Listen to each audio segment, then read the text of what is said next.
Well, good morning, ladies and gentlemen. This is Talking About a WESN, your content capital, your home for original, local content. And I'm back, and hopefully better than ever here at our studios on Tete Gattaca Street. Keaton Shaw, my co-host, he is still, taking care of business. He's fine, folks. Much thanks to Nikolai Edwards, who was holding down AM Prime this morning and will continue to do so until Keaton returns. But Talking Point also must continue. And to start off this beautiful Tuesday morning, let's get straight into the daily review.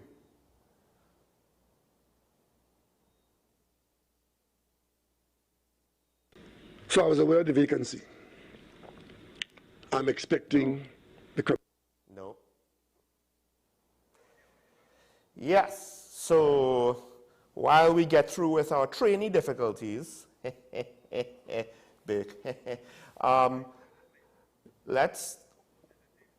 okay, wait, they got it back, the daily review, let's go.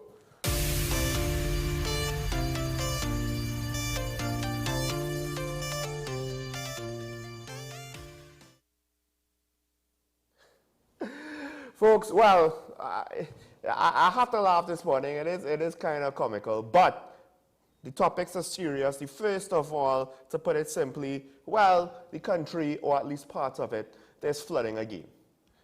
And I think we've reached the point now where I don't know if we could move the people out of the flood zones, or if there's some way to really find a long-term solution to this. Because, I mean, just in my house, the sentiment was expressed again. Well, there's always flooding. That's what it seems like. Once we get anything more than a drizzle, there's going to be flooding somewhere. It's not always in the same place. It could be in Central, it could be in Town, it could be in South, it could be in Tobago. But we're going to have it somewhere. And somebody's going to get hit hard once we get an afternoon of relatively heavy shower. I remember when I was younger, we used to get some heavy showers. And it wasn't quite this drastic, if my memory serves correct. There was one major flooding incident that I already described in my area up in St. Anne's Cascade, with the river there overflowing and causing some significant damage, but that was once in my lifetime, which is, almost on 40 years now. So what do we do? Because here's the thing. I understand that a government is supposed to do things that the people cannot do for themselves, right? So the obvious things are security, whether it's military or police, to deal with crime, to deal with disputes, to ensure that society doesn't tear itself apart. That's obvious. And then certain, utilities and infrastructure, certain goods that benefit society, but you can't really make a profit off of it. So the private sector isn't really going to do it. Or you don't want a profit motive on certain goods. That's why healthcare sometimes is private, sometimes is not. In a lot of countries, you have a mix of both because, well, public has its own issues, its own inefficiencies with regards to allocating resources and the use of resources effectively so there's no waste. And that leads me to my point. Think about all of the needs that we have. How many communities are asking for more money to be spent to fight with crime? How many communities are asking for more money to be spent to fix infrastructure, not upgrade, fix roads and bridges and street lights? How many areas of the country, the local government corporations are asking for more money to do certain things, including, but not limited to, work to help alleviate flooding? Just about every corner of our government is asking the Treasury for more money. And the public sector workers, they want more money, or they wanted more money. And most of them eventually settled for 4% and all the travesty. I get it, I understand. Except I don't, because it's not as though one sector of the government, and let's take corruption out of it. It's not as though, you know, firefighters are living high on the hog and, oh, they got another 10%, 12%, 20% raise again. They get it every year. You know, it's not like we have inequalities like that, where some parts of the country, some part of the public service, some part of the government, money is flowing like water, and other parts is a desert. No, it's a desert everywhere. And I think we need to understand, because there were people saying, you know, they need to do this work on the rivers and that work on the rivers and more of this and more of that, and I get it. And part of it is, are we managing what resources we do have efficiently? And the answer to that is probably no. But at some point, we have to consider the fact that, A, the government owed VAT refunds for 7 years, owed contractors money outstanding for 7 years. I've been kind of saying this here and there for different things. It's something that we always have to remember. We ain't rich no more. And we need to stop expecting the government to be the rich godfather to just spend money on everything. And it makes me chuckle every now and then when the opposition wants to come in and talk about the economy as though things were so great before 2015. Yeah, because the economic situations that you found yourself in were different. Stop trying to, you know, do this real low-hanging fruit argument that when you get into the details is a bit more complex. I'm not saying the government is perfect. I'm just saying we need to temper expectations. Don't be demanding just more money to be spent. Because at this point, more money spent here is money not spent somewhere else. Right now, education and all, we need more money spent on that, maybe. Or maybe it just things need to be more efficient. But the demands of the public, I think, are unrealistic. And generally speaking, that's not new. But we ain't rich enough to continue with unrealistic demands. It's a bitter pill to swallow. And if you want to blame the politicians for it, fine. I have no problem with that. I have no problem with you saying that we are supposed to be enjoying a better quality of life than we currently are. That's cool. But reality in the short run is we probably don't have money to just spend willy-nilly. So we need to be very, very, very careful about where we spend and how we spend. Now, do we spend for flood relief? The obvious answer is to say yes, but then when you consider what about more national security expenditure, education sector, etc., the potholes on all the roads, what do we give up? Because I think that's the unspoken challenge of any government body. It's not just spending money, it's prioritizing. That's what makes a strategy. Do I think the government is prioritizing well? No. But again, realistic expectations, which you then pass on to your elected officials, and maybe they would listen to us more. Or at least, when we criticize them, it would be on point, and not just, you know, what half the opposition does. Random utterances of whatever sounds good in the moment.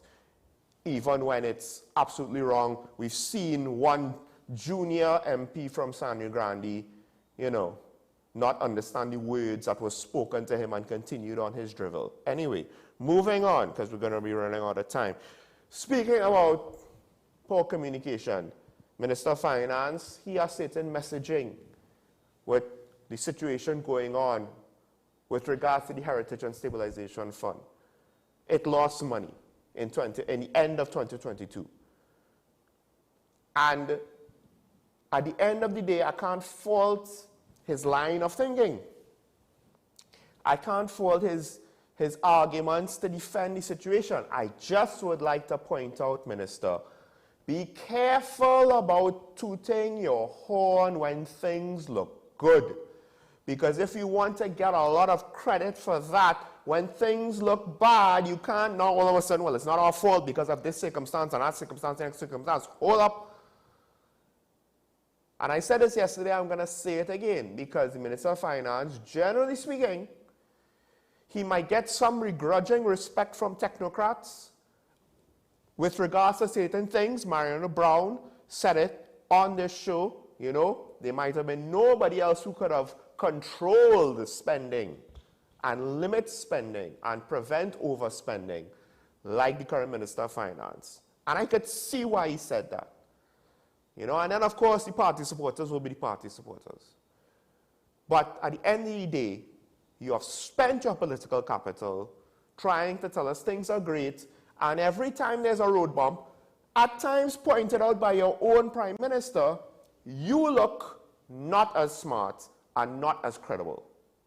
Regardless of the reality, we know you're a smart man.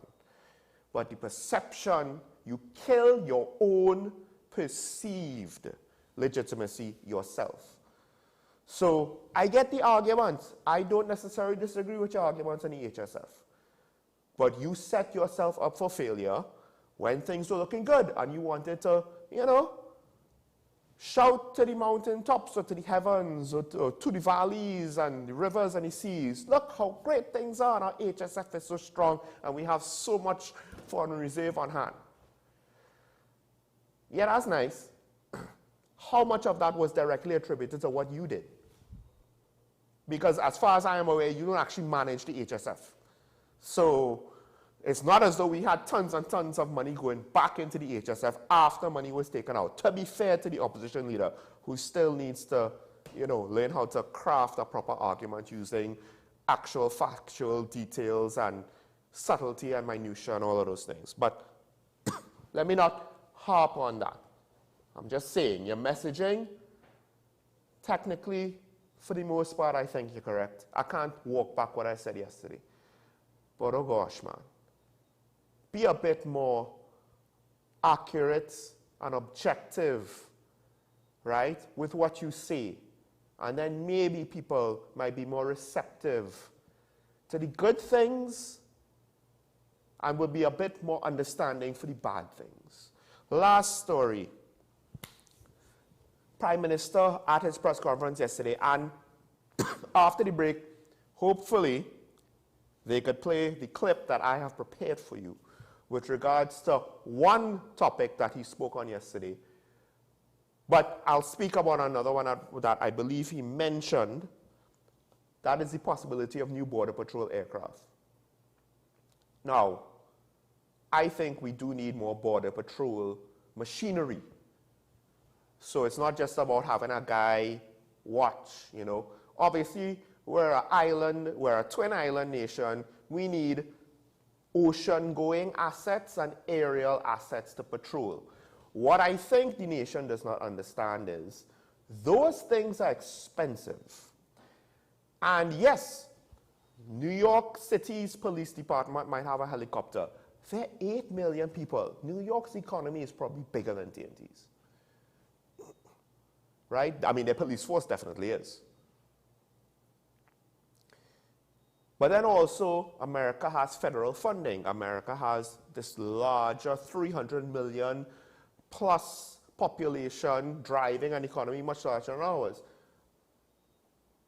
To some extent, we're very unfair about the blimp, because at the very least it was an attempt to find, I believe, an economical solution. That is to say, one we could afford to give us aerial coverage to try to deal with crime. It's not completely crazy. Now, more Border Patrol aircraft. Again, do we have the money? Are we fiscally mature and stable and secure enough to really utilize these things properly? That's the first thing. The second thing is, what about all of the behind-the-scenes politicking, office politics, service, inter-service rivalry politics, / don't forget corruption? What's going to stop that from, you know, undermining, oh, well, we got new helicopters or new planes or whatever? Because the irony as the Prime Minister, you know, there was a phrase in there, I'm not going to look for it now, where he more or less admitted, we have porous borders. And it seems as though, you know, like border security is technically military first and law enforcement second. Because it's an external thing. You know, it's the borders of your nation. And I really don't see the military arm of our defense force, of our Ministry of National Security, which is the defense force. I don't see it.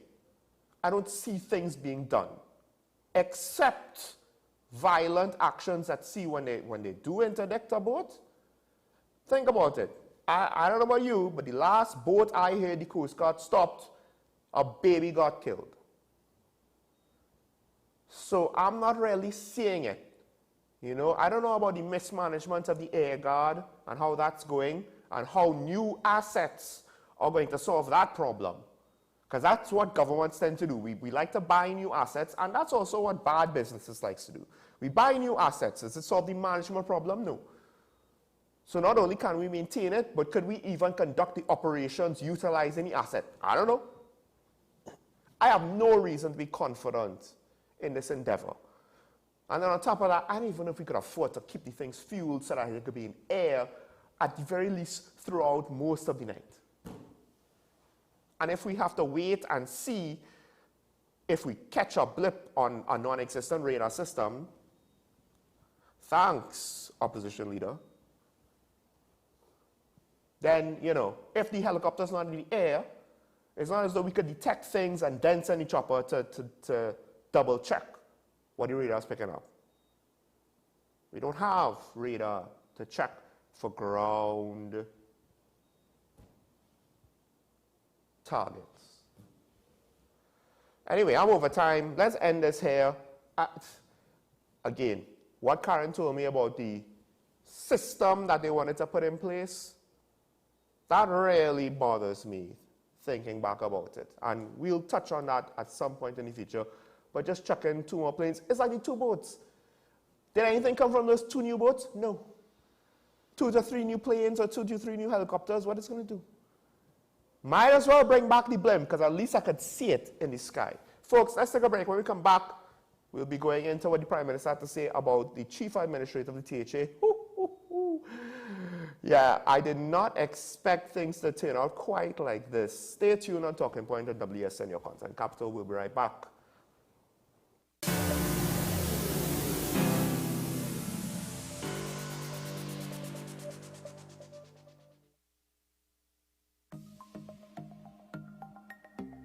Knowing how to tell authentic is as easy as 1, 2, 3. Find it, match it, search it. Step 1. Find the style number on the tag. Step 2. Match the style number inside the jersey with the number on the tag. Step 3. Search it. A quick Google search of the style number will verify the jersey is authentic when the search results match the jersey being searched.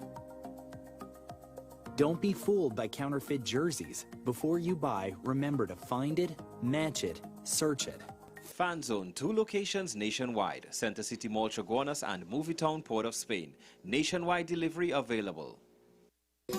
Take some time for yourself or spend some time with the family at Sandy Point Village Hotel. Enjoy our various studio and suite apartments, self-contained with their own kitchenettes and Wi-Fi. We also have our famous 100-foot swimming pool and our beachfront restaurant, the Steak and Lobster Grill. And our location in Crown Point puts us near the center of activity from the nylon pool to the local nightlife. Call us and make your reservations at 639-8533, 389-2378 or email us at sandypointvillagehotel@gmail.com.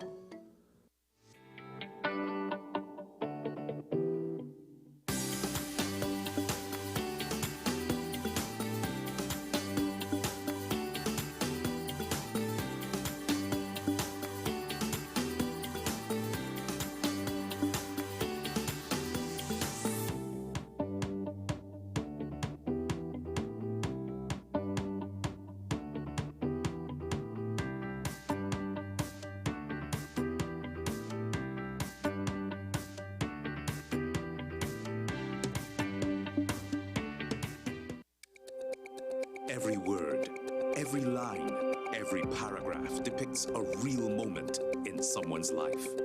A father, a sister, a mother, a brother, We at Newsday are dedicated to you, the people, and through independent, unwavering journalism, strive to always bring your stories to life. Because your stories are more than just words. Newsday, independent and credible.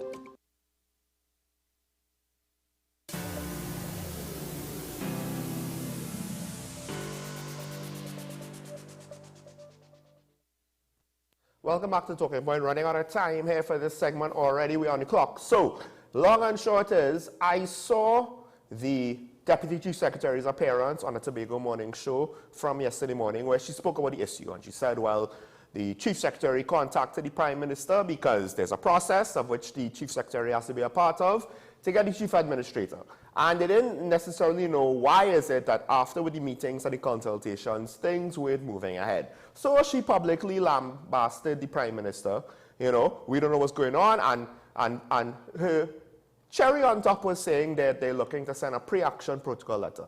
And at first I was very happy. Well, look, you see, come and explain. Come and explain to the people what's going on. It's better than not saying anything. Thank you, Deputy Chief Secretary, despite the fact that, you know, we can't get you on our shows. Now, to be fair, I haven't reached out to her recently. I intend to do so because, hey, you see what's going on. However, the Prime Minister came back into the country and had a press conference at the Diplomatic Center. And one of the topics he spoke about, because there were other things Greeny pressed that he spoke about, was this issue where he gave us a bit more details. So, let's listen to what the PM had to say. It's time to cue this.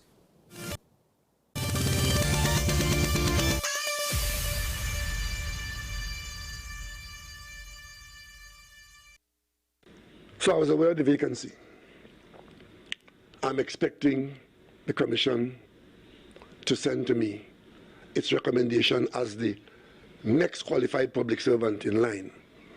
And of course, as I expected, the Chief Secretary was with me, and we had a recommendation, we discussed it, and we came to an agreement as to what should happen when the proceedings roll out. The Public Service Commission did its job. Knowing that this administrator was leaving, took steps to see who was the next in line and to recommend it to the Prime Minister's office for the Prime Minister's attention. And the Prime Minister, of course, will have to cover by ensuring that the Chief Secretary is in on the discussions. I'm advised that on the last day of the Chief Administrator going out of office, that office advised the Public Service Commission that the person in line to replace the administrator, not a public servant, who happens to have been at cast in the Prime Minister's office, that that person is now to be the subject of allegations of wrongdoing and to be suspended. So the Commission now has no choice but to withdraw the letter which was sent to the Prime Minister's office, which was yet to be seen by the Prime Minister, by advising the Prime Minister's office that a withdrawal has taken place of so-and-so person, and that the process now has to start over with the Public Service Commission looking for the next person in line. And of course, the process of commission to Prime Minister to Chief Secretary would have to take place before an administrator could be had. And that is the reason why the Tobago House of Assembly does not have a chief administrator at this time. What I find worrisome and very disappointing is that the Chief Secretary met with me in the capacity of a public official running a part of the country, made a recommendation to me in the most innocent of way, and withheld from me the fact that it was the intention of the Assembly to take action against the person that they interdicted in the way I have just described. When I heard the Deputy Chief Secretary, interestingly enough, the person speaking to the public in Tobago on this matter is the Deputy Chief Secretary. The Chief Secretary has gone AWOL. He gone missing. And the Deputy Chief Secretary, in the most haughty of ways, describing this problem as one that has to do with the Prime Minister. Because it is easy in Tobago, when you get yourself in difficulty of competence or incompetence, you just blame Trinidad. And to listen to the Deputy Chief Secretary explaining that they can't do this and they can't do that in Tobago, the reason why there's no Chief Administrator is because of the actions of the Tobago House of Assembly, who claim to have some audit and who claim to use the results of the audit against a senior public servant. And I refuse to believe that when the Chief Secretary spoke to me on that day, an hour and a half he spoke, that he did not know that what he was doing at the level of the Chief Secretary was interdicting the officer who was in line to be the next post and putting somebody else up to me for my agreement. I was never told that the senior officer in the Prime Minister's department in Tobago at CAS was the subject of meetings between himself and the Assembly under the cover of lawyers. As fate would have it, there's a vacancy on the commission.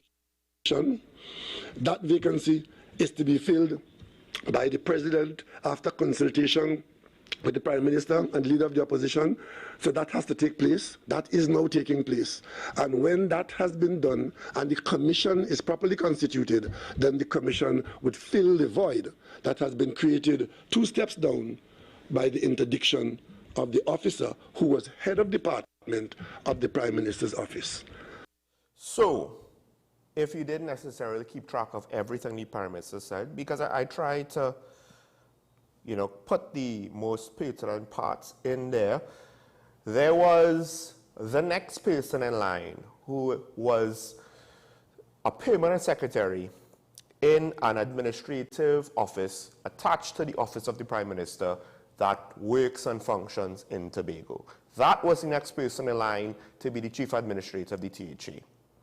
And apparently, the THA had issues with this person, conducted, according to the Prime Minister, who just said, an audit, found some results that concerned them, which they apparently intended to inform the Public Service Commission of.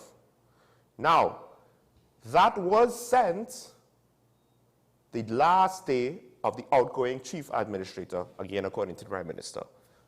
Those concerns, which caused the process to have to be halted partway.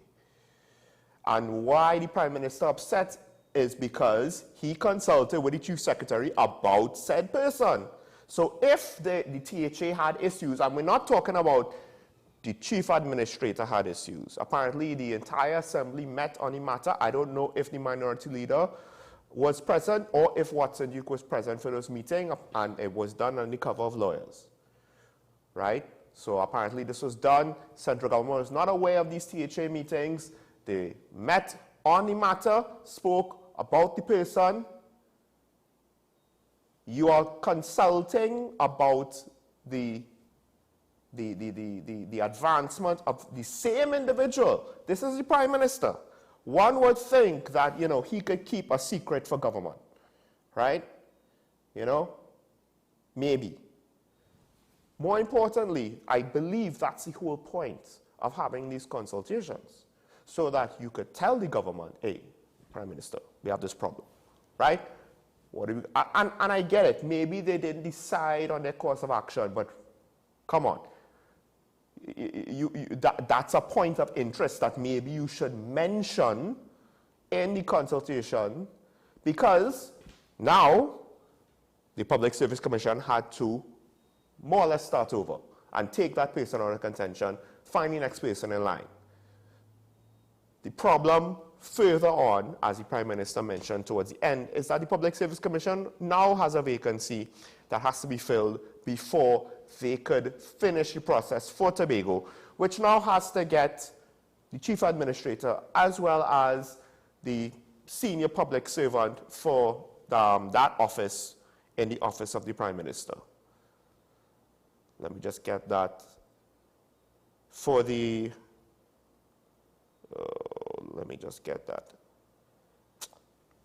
I can't remember what the the Prime Minister's office, the actual organization and posters.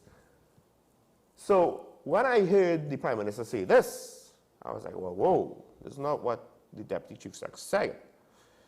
So I'm not necessarily going to say, well, put a fork in it, you know, they're done. Prime Minister has you know, ended the situation there and it's 100% solved. Well, no, maybe there's more information. Technically speaking, now the ball is in the THA's court, the majority, independent candidates, TPP, however they still call themselves now. The ball is in their court. Do they have a response to what the Prime Minister said?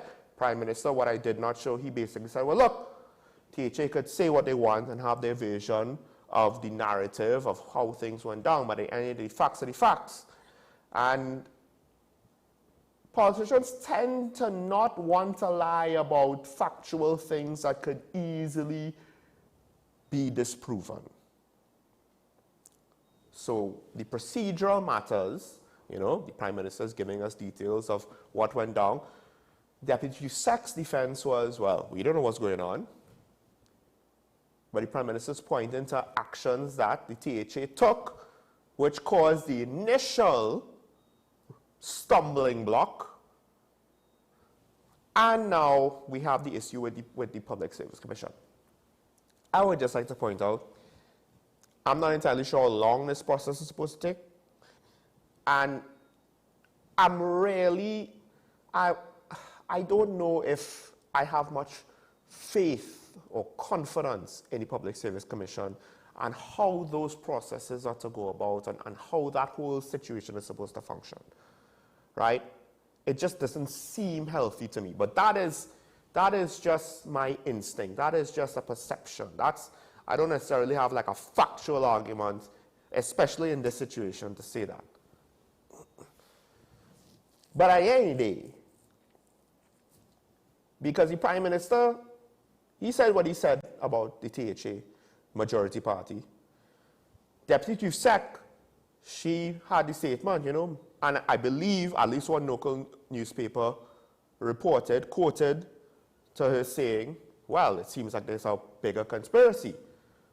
Well, if you want to throw that term out there, because already in government service and public service, conspiracy theories is a very like double-edged sword of a word.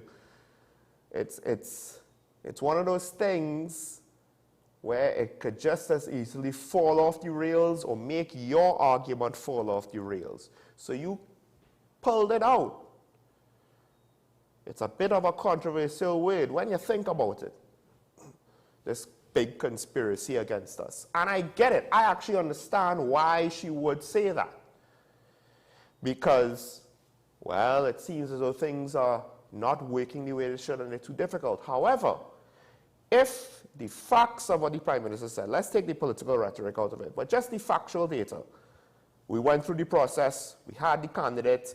Yeah, maybe they might have been a few days late, but they had the candidate, and then that more or less had to stop, restart, get the person under consideration kicked out of there because of allegations, which, from what I understand, have not been proven. So technically, you know, innocent until proven guilty, but you can't put the person in your role when you have suspicion over their heads. That's not responsible, especially since it's probably way too hard to get rid of them. Anyway, so you have that going on. If that happened, you know why there was a stumbling block from when the Prime Minister spoke to the Chief Secretary for an hour and a half. You claim that you don't know, but I think it's fairly obvious when you send an allegation about the candidate that the Chief Secretary spoke about, that might cause a problem. Now, to what extent is it intentional? That's what the Prime Minister went with controversial statements of his own, of conspiracy, because he said, he implied that the Chief Secretary might have been trying to agree on a candidate, then cut them off at the knees so that he could recommend somebody after the fact and fast-track them through. Is that what happened? I don't know. You know, I don't have any evidence of that. I just have the Prime Minister's words on that one. So I'll kind of push it off to the side. Is it possible? Maybe. the way how politics works in this country, I wouldn't doubt it. I wouldn't doubt it. Anyway, for more about that, stay tuned for my guest in the next segment. We will have someone from Tobago to speak about what the people are thinking on topics quite quarter this. Stay tuned to talk about a WSN, your content capital.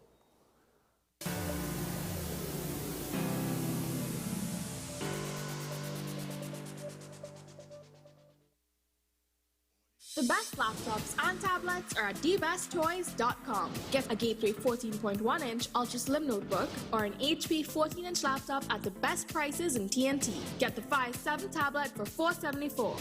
You can also shop the latest Amazon Fire Sticks. Call now at 32-DBEST to order or visit us in-store at Forces Flagship MacBean. Shop online now at dbesttoys.com. Free delivery available throughout Trinidad and Tobago. Cash or links on delivery.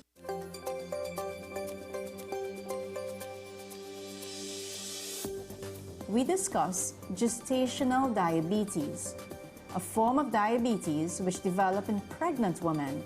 This medical condition can affect both the fetus and mother, but can be managed to ensure that you have a healthy pregnancy and a healthy baby. From the first trimester, there's an increased risk of miscarriages, an increased risk of fetal abnormalities. So these are congenital. The baby could be born with an abnormality. What's Up Doc? Every Tuesday and Thursday on WESN, Content Capital.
The issue, the continued rise in the price of flour and its impact on the cost of living in Trinidad and Tobago. How should we go about it? I want to ask you, what has been revealed to you about the state of vulnerability in the country because of this exercise and because of what we're going through? Is the government losing the war on the vaccine front? The discussion should revolve around the common good for the greatest number of people in Trinidad and Tobago. How do we inculcate a sense of respect and regard for people who may not be of your own political ilk or persuasion?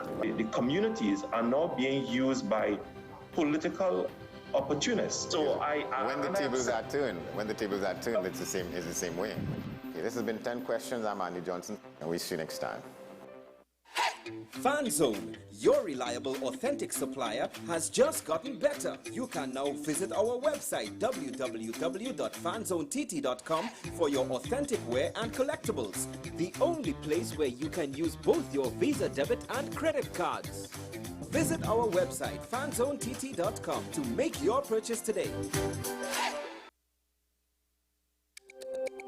Every word, every line, every paragraph depicts a real moment in someone's life. A father, a sister, a mother, a brother.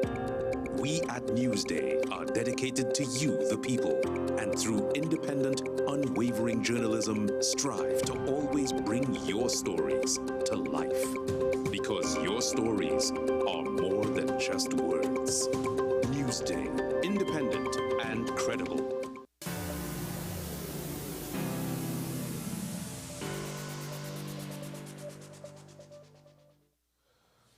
Welcome back to Talking Point, ladies and gentlemen. And our guest this morning, he is no stranger to the program. He is Mr. Rodney Pigott, Chairman of Tobago Civil Net.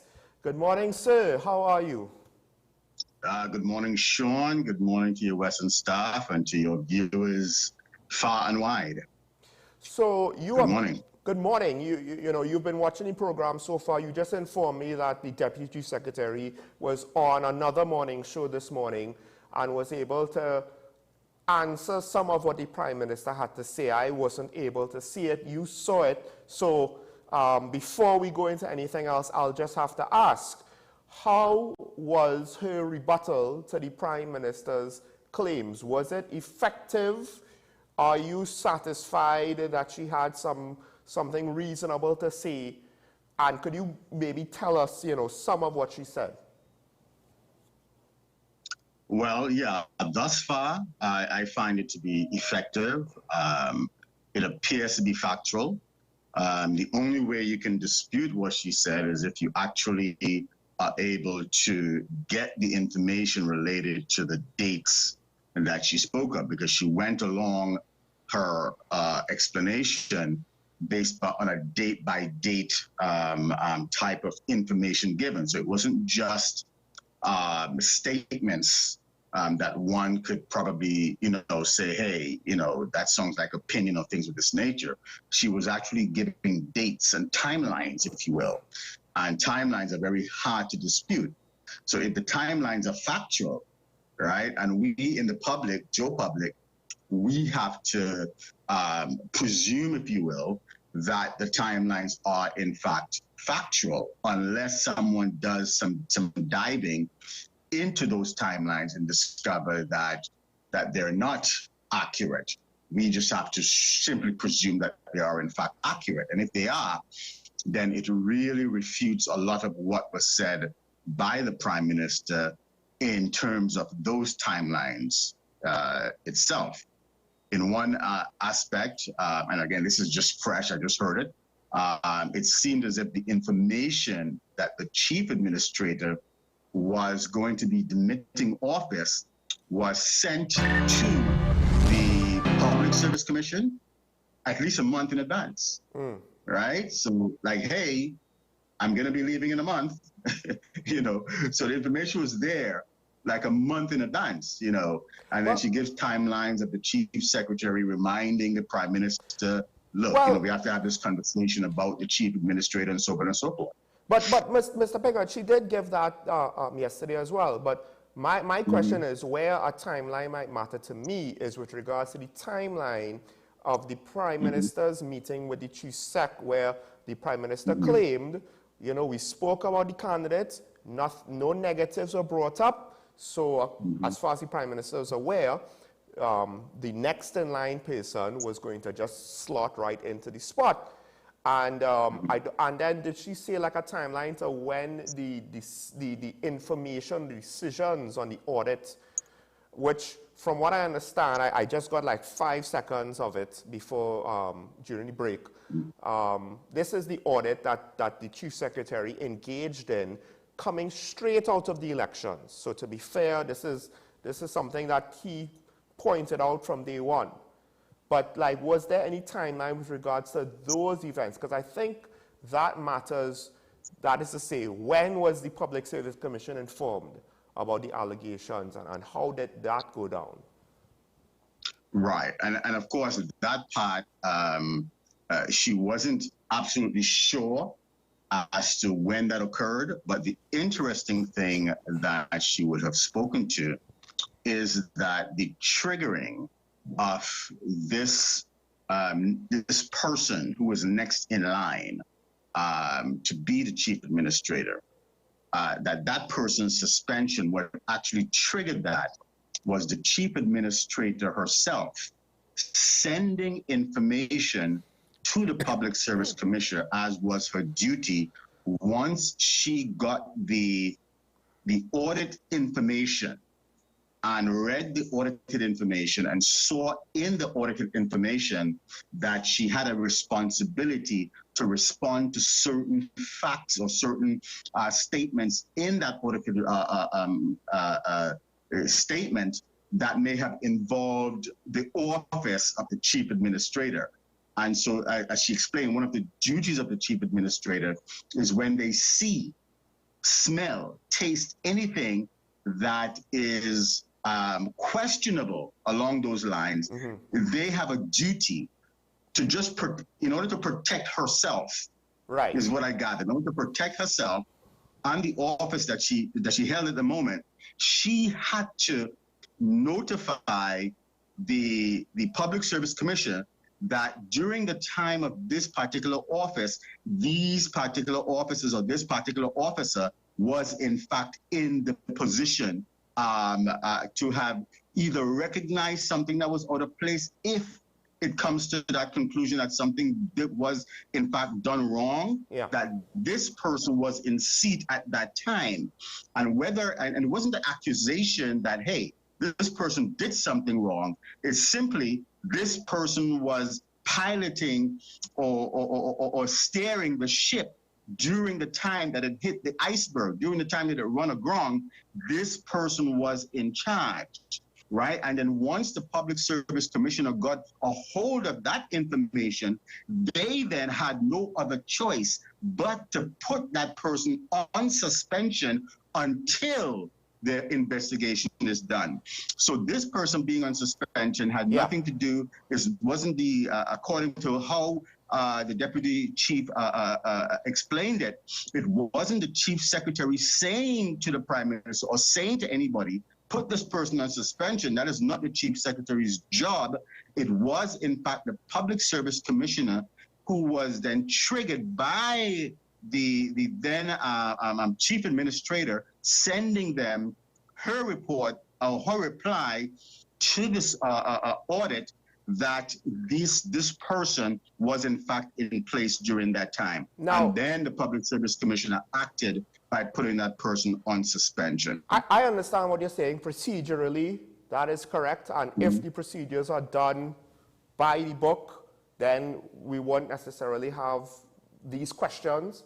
However, if, and again, this is why I did say, maybe there's things that we don't know. I think a timeline with regards to those events, the meeting of the Prime Minister and the Chief Secretary, right? Because it's not that the Chief Secretary didn't say anything, but it is claimed that the Chief Secretary knew of the issues, and one would think the consultation is to talk about, hey, we have these potential issues with this candidate, I would imagine that's what it's there for. So I understand if it's done by the book, yes, I get it. But I think just the way how politics goes and the fact that information was not shared when it could have been shared to try to not take so long and then restart the process, the timeline would help. I don't necessarily know who it would help because it could help either side, right? And I think if neither side is willing to give us certain aspects of the timeline, then we're still gonna be wondering certain, how exactly the thing could on. But I don't wanna, we don't have too much time left. I wanted to get into further things because Deputy Chief Secretary is talking, Chief Secretary is not talking. There have been other issues with government in Tobago. I have seen the statement that the CivilNet has published with regards to the recordings. So there are those concerns there, and there are concerns. Again, nothing is proven, but there are concerns. My main issue, kind of moving, trying to advance the conversation a bit now, and we've spoken a little bit about this off air. What does it seem like with regards to progress on the island? Because one of the things is it that the THA executive is so busy trying to play defense and manage all of these public relations crises, but then the other thing, and I had this issue with the government as well, and I spoke about it yesterday, you don't tell us anything, so we're not necessarily going to know what you're doing well. And I think you alluded to this months ago, you know, a communication issue where they're not really communicating what it is that they're doing on their agenda very effectively. And now I do wonder, you know, are we really just seeing these issues compound and potentially sink the current administration?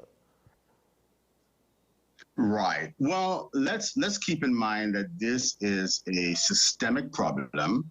It's in the system itself, where proper communication and you know, just sharing things with the public, accountability, and so forth, that has not been a hallmark of the THA. Going back to God knows how long, some would say. I've spoken to several individuals who are senior members in the community and who say that this has always been an issue. This communication, this transparency has simply not been there. And this is also national. It also moved one of our elders, Elder Reginald Dumas, who's an elder statesman in the space, to have brought a transparency agency here to Trinidad and Tobago to help the government with this transparency problem. So this is an issue that is just it's a national issue, and it's been there for a very, very long time. It's not something that just started out. What we expected and what we still expect from this THA administration is to actually fix that particular issue. And one of the things they campaigned on and promised was to put a serious focus, shine a bright light on the communication and transparency issue. They even talked about a sort of like an e-governance portal where every decision that is being made in the THA, the public, civil society would have a window into that on a current basis, not after the fact. So if we're going to build a road over there, the public will be have a front row seat into those decisions being made, and every step of the way, every decision being made, every step of the way to that becoming a manifestation. Well, that has not yet happened, and we are not really seeing the evidence that this is being acted upon. I'm not saying that it is not being acted upon. Right. I'm just saying that we have not seen the evidence that it is being acted upon. Well, and this, I think, is where the rubber will meet the road, is when this administration buckle down and get to fixing that transparency issue. Because we understand that governments must do what governments must do sometimes. And sometimes they have some very tough decisions to make. You know, we have, you know, a glass over here that is half full, but over here is the glass half empty. And they have to make decisions that weigh things back and forth, that the public, if you leave it up to the public to make those decisions, everyone would be out for self. Well, you know, give me mine, and so forth. We have we have 1 minute left. I just wanted to ask, is it that because you said this is systemic and it's been a long time going, it makes me wonder if it's a deficiency in the local government public service of Tobago, to just kind of use a mishmash phrase, because I'm wondering if it's the bureaucracy in Tobago that's kind of failing the elected officials at this point. Could it be, though, that the current executive might have been captured by the system and now they don't necessarily know how to kind of, you know, fight their way out of it? Well, it's actually what I've said, and what I'm going to say again is that it's a national issue. It's a national issue because of the political system that's in place. The party politics that's in place has no guardrails, has no sort of constraints around it. So even in the Trinidad Center, when I say Trinidad, I'm talking about central government, not just the place, because central government is over both Trinidad and Tobago. That is our seat of government. If you see in that space, the UNC, who's currently the opposition, who fights down everything the government does, whatever they do, they fight it down. So that back and forth, that kind of fighting down and that kind of argument that goes on in the public space consistently is also taking place in Tobago, where you have the executive in place and you have the minority council, which is still the PNM, right? The PNM is using that minority council or having its voice heard through the minority council, which tends to kind of fight down just about everything the executive does, good, bad, or indifferent. You see, so the national issue is also the Tobago issue. What we expected from the Tobago sense now is that this fresh, new, and young and inexperienced, this was actually a drawing point to the public, that these persons have not been politicians for umpteen years. So they're not going into that office with a lot of bad habits that the system would have infused into them. So we expected them to do things differently. And by doing things differently, they would have created a different tone of politics in Tobago, which could have then possibly infected the Trinidad space. But that did not happen. I'm gonna have to cut you there. I'm sorry. We're over time. But I agree with everything that you said, and I'll make some comments after we come to the break. But Mr. Piggott, I want to thank you very much. I know it wasn't exactly the conversation we planned to have because circumstances kind of dictated new content dropped on our laps. But I want to thank you for being, so open to have these discussions. But we have to break for news on the hour now. When we return, folks, yes, I agree with more or less just about everything that he said. I'll comment on that, and we'll open the phone lines after this here on WSN, your content capital. Talking about, we'll be right back.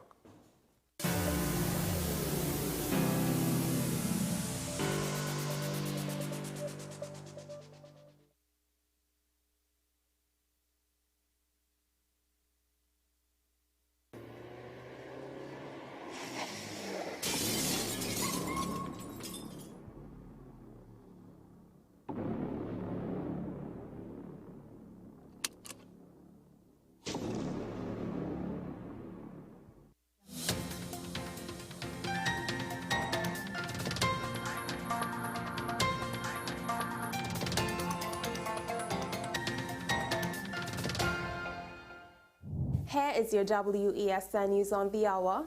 I am Sierra Ali. Thanks for joining us. Here are the headlines. U.S. to assist the region in the fight against crime. Work permit exemption granted to Venezuelan nationals to be extended. Social Development Ministry launches a suicide hotline. Regionally, house break-ins on the rise in the British Virgin Islands. And internationally, Donald Trump in court to face charges over classified documents. Now for the details. Prime Minister Dr. Keith Rowley believes the region made inroads with the United States to assist with fighting crime and cut the flow of illegal guns coming into the country. Dr. Rowley said that the U.S. has agreed to assist the Caribbean with forensic capabilities. So the Department of State is now going to be working with us for this regional forensic accreditation, and the United States is going to help the Caribbean with forensic capabilities to bring our systems, not just Trinidad and Tobago, but all the others, up to international standard. The Ministry of National Security says the duration of the work permit exemption granted to Venezuelan nationals in Trinidad and Tobago registered under the Migrant Registration Framework has been extended to December 31st, 2023.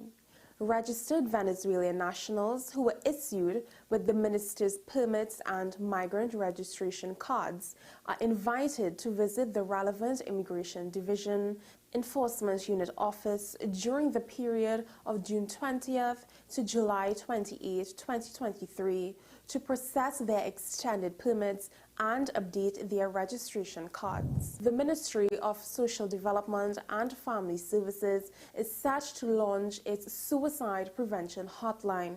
Minister Donna Cox and the team at the ministry will launch the hotline on Wednesday, June 14th at the Maraval Community Center located at Light Pole 1S, Montcoco Road at 10 a.m. The ministry said there will be testimonials and more information which will be shared by key stakeholder organizations. The ministry said the hotline seeks to efficiently provide support to persons with crisis issues related to suicidal ideations, abuse, anxiety, and as well as to help those in need of emotional support. Regionally, the Royal Virgin Islands Police Force in the British Virgin Islands said house break-ins are on the rise this year. In an update, Royal Virgin Islands Police revealed the territory reported 11 more dwelling burglaries in 2023 when compared to the same period last year. Recent burglaries showed that cash, jewelry, and tools were the items predominantly stolen. Head of the Criminal Investigations Department, Acting Detective Chief Inspector, says homeowners often report that they secured all the windows except for one window, which needed to be repaired. Internationally, Donald Trump spent the night in Miami, Florida, before he appeared in court today, charged with mishandling national security files. The former U.S. president flew from his golf club in Bedminster, New Jersey, to his Trump Dora resort near Miami. Trump is facing dozens of charges of illegally retaining classified information, including some about nuclear secrets. It is the second time this year he has been charged with a crime, despite campaigning to make a return to the White House in 2024.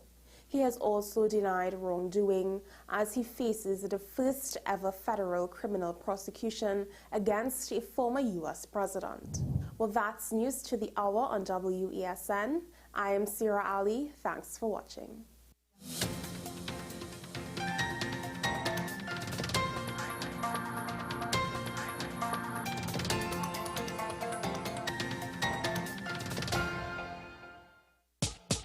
Preserving Belmont heritage and building community. And St. Francis of Assisi Church, Belmont present an Enchanted Evening 3 on Sunday, June 18th, 2023 at the Academy of the Performing Arts, Napa, Lord Kitchener Auditorium from 7 p.m. featuring incredible performances by QED, Raymond Edwards, Eddie Cumberbatch, and Nigel Floyd, the National Steel Symphony Orchestra, Chrison Joseph, Hermina Charles, Nigel Rojas, Rayon Elbon, the Shift Shakti Dance Group, and other distinguished artists. Tickets available for $250, $300, or $400 at Napa Box Office, or call the ticket hotlines at 797-9884 or 799-3306. Support the St. Francis Restoration and Enchanted Evening 3.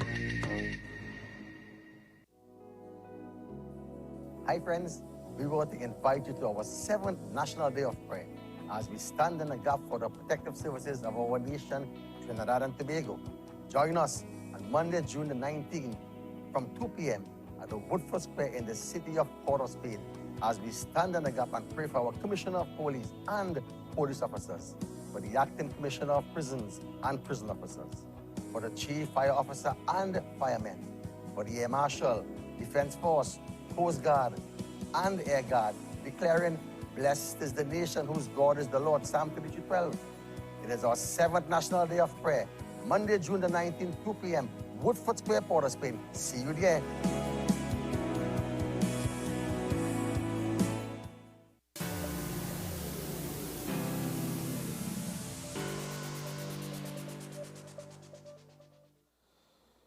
Welcome back to Talking Point, ladies and gentlemen, here on WSN, your content capital. We just had the chairman of Tobago CivilNet, Rodney Piggott. He was speaking with regards to the membership of the CivilNet, with regards to the opinions of people on the ground, not just his own opinion. One of the things he said, and we've spoken about it on this show before, but I want to say it again to emphasize the point that there was the hope that the effect from electing new, fresh blood, inexperienced blood that has no baggage from being in politics for however many years, for umpteenth years, as Mr. Piggott said, there was hope that, you know, some of that effect could influence politics in the country as a whole, not just Tobago.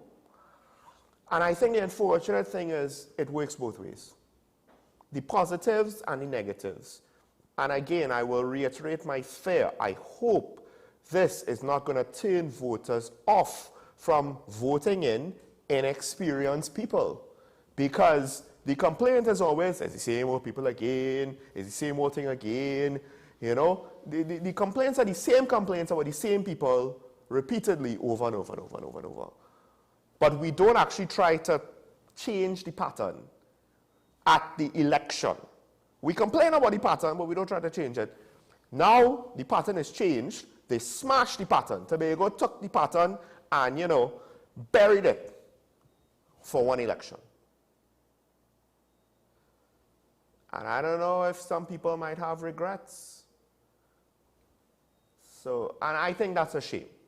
I think that's a shame because I think that's going to cause people to kind of keep the blinders on and keep doing what we've always been doing, which is not always the best way, since we always complain about things.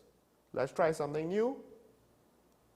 Sometimes new for the sake of new doesn't work out either.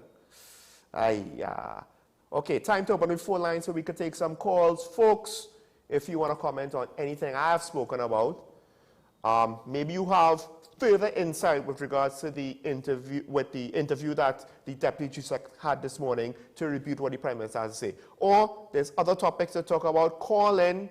You could have your say. You want to talk about national security situation? You want to talk about the HSF situation?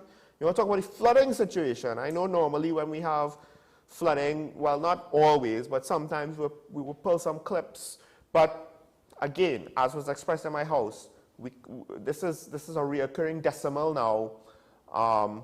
We're not necessarily getting enough about how to treat with it, not necessarily how to solve it. We have a caller on the line from Shogunas. Good morning, caller.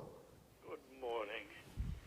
Morning, morning. The spit on the win again. You keep blaming the system. And I've explained to you on a number of occasions, the system is not what the politicians do. The system is the law and proper policy. And that is the cause of all these problems. They're not following the law and proper official policy. Again, you come back with flooding, and I explain to you, again, it's the same thing. Long ago, you had highway authorities who will build drains. We have people giving the partners to build roads and drains, and they're doing a notoriously bad job. I pointed out to you the case in Shogunas where they attempted to build a road to flow uphill, a drain, sorry. And when it was pointed up to them before, they still went ahead and do it. All the public works in Trinidad, nobody checks them. I could show you all the drains because Shogunas is a fairly flat place. And none of these drains have any grade. And this is the reason for the flooding. Any question, gentlemen, or I like to tell everybody you agree with them? No, well, the thing with regards to the system, it's not just the public service and the bureaucracy. It's also with just how the political machinery operates with public relations, I think. That's part of what Mr. Piggott. Now, I was referring, to be fair, to your point, I was referring to the bureaucracy. But I think the way how Mr. Piggott was speaking about it. Is to aid the system. There is a system, I explained this to you before. No, but there's a system they call the management of a bureaucracy. And we right, but there's also the wider political machinery that all parties have that aren't part of the government. No, then if you want to see everybody doing it, including themselves, nobody above the law. I mean, I mean, your point is valid. I just think there was some room where we weren't necessarily speaking about the same thing. You and Mr. Piggott. All the problem is because the government will not enforce the law and will not use the procedures for getting the best law. Well, and with regards to flooding, I wasn't so concerned about the cause this morning. It was more with regards to to dealing with the aftermath. And I don't know if we could just rely on the government to deal with all of it. Anyway. Why you have a government? Because you can't rely on people. I explained this to you.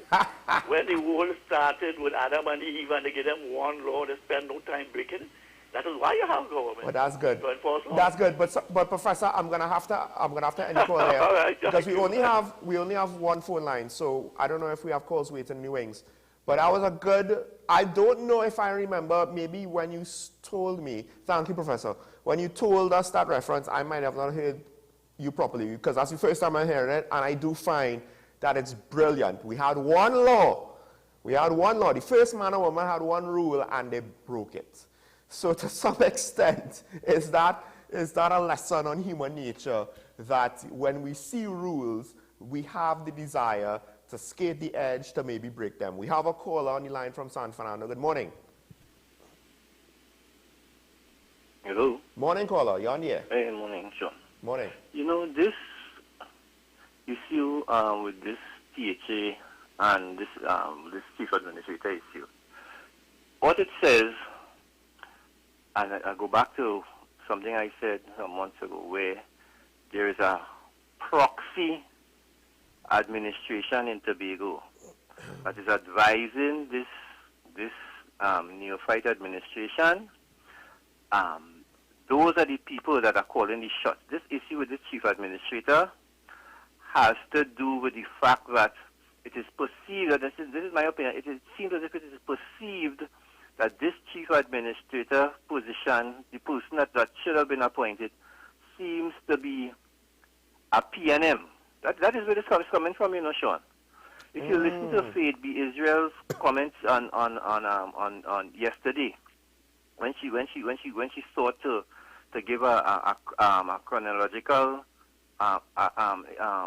account of what the Prime Minister and the Chief Secretary interaction, she was wanting, and the Prime Minister came after and blew that whole thing open.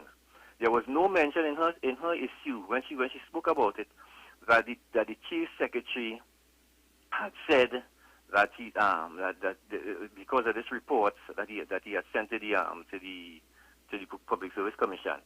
This issue is just about power, and this needs to stop in this country. If you look at everything that's happening, this whole country is falling down around us. You know, it is falling down around us, and this is being led by the citizens of this country, the people that are in position within the public service, within the civil service, within the security services. These are the people that are failing this country, the citizens. Thank you, Sean. Thank you, caller.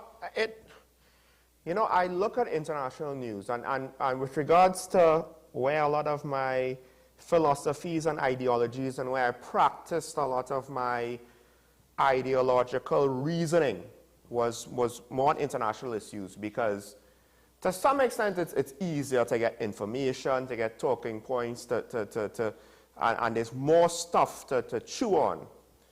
One of the interesting things is, though, you look at foreign governments, and I was left wondering, and I think I mentioned on the show, what is going on out there? Why does it feel as though politics in Canada, America, the UK, France, Germany seems to be breaking down? Like, these are the democracies, or some of the democracies, that kind of did it first and showed the rest of the world how to do it. And you would hope these mature democracies would not look like how they look now. But if that's going to happen to them, why do we expect we could just do the same old song and dance that we've always done for the last 40 years, 50 years, 60 years, and expect things to be great? We have a colony line from Sandy Grande. Morning, caller. You're on the air. Sorry, you're on the air. Hello? Morning, caller. You can hear me? Yeah, but watching TV, I see you talking. Oh. There's a delay. Listen to the phone. All right. Yeah, morning. Go ahead. You hear me? Yes, we hear you. Go ahead, caller. The gentleman that just spoke there, he hit the nail on the head.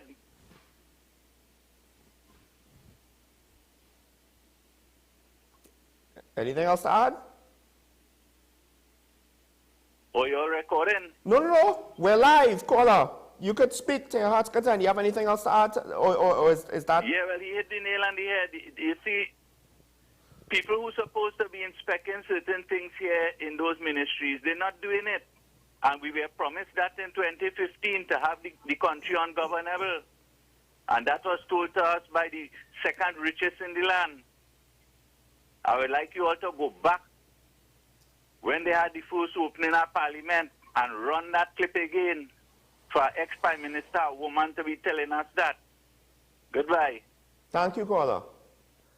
I mean, yeah, the professor points it out all the time. The opposition leader at the time, Dr. Keith Rowley, lambasted the government about a lack of annual administrative reports, only to now seemingly do the same. Is there an issue with the public service? Which, to be fair, I wouldn't necessarily find hard to believe. But until you tell us that, I can't assume that. I will believe what I could see with my own eyes, and that is things are not really running as they should. So again, I ask, we see other nations who've done it longer, right? Who have more checks and balances to safeguard themselves stumble. Why are we expecting now to cruise through? We have a call on the line from Valencia. Good morning, caller. Good morning to the management and staff of WSM. Morning. Yeah. I heard certain comments, we criticizing government. We know this one is good, that one is good.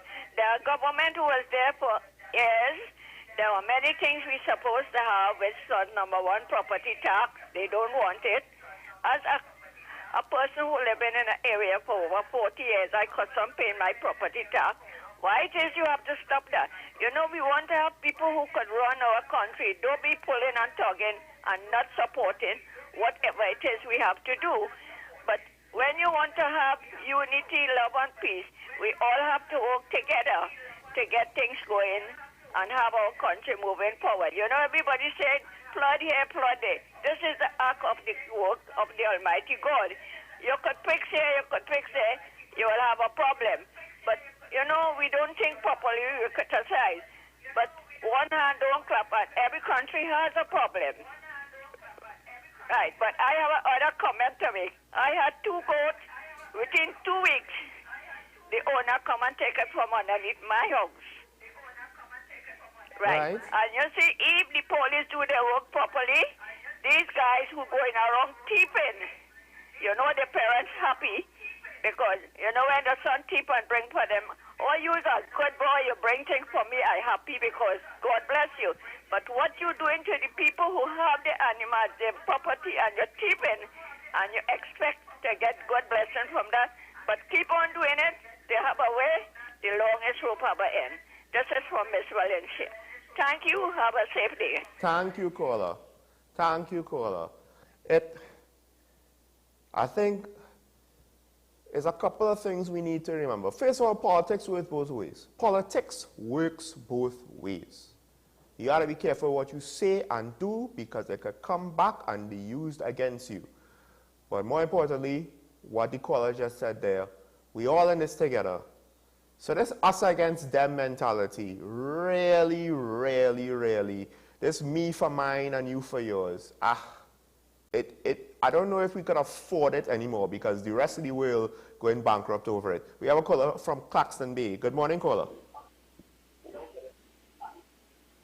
Hello, good morning, Sean. Morning, you're live, Mr. Fisherman. Morning, Keaton is listening. Hello? Yeah, you're live. Go ahead. I hear you at all. What?